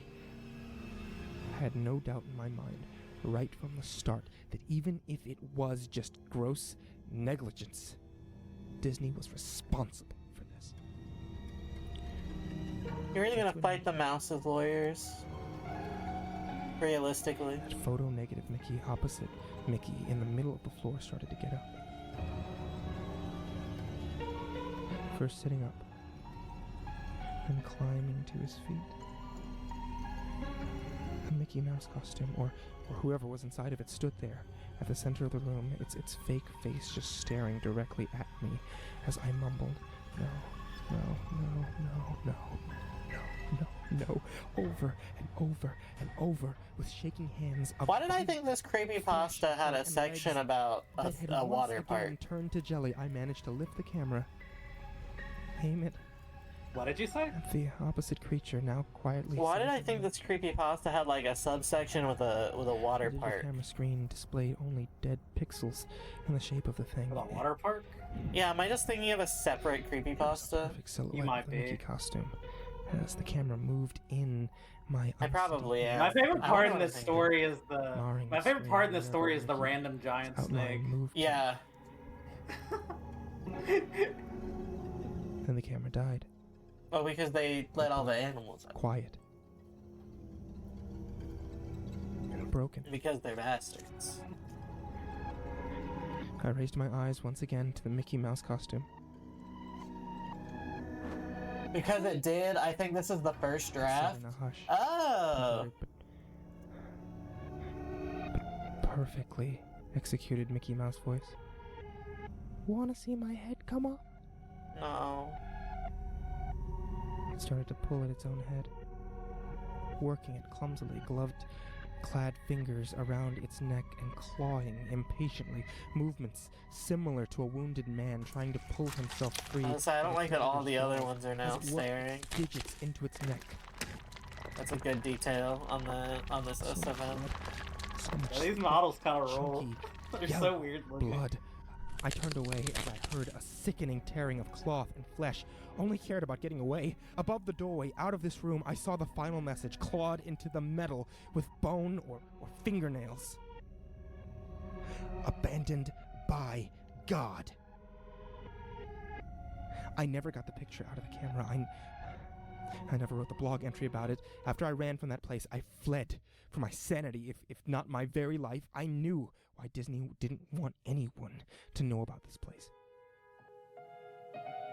So I know he lives, but getting killed by inverted Mickey Mouse. How bad on the ways to die is that scale? They didn't want anyone like that getting out.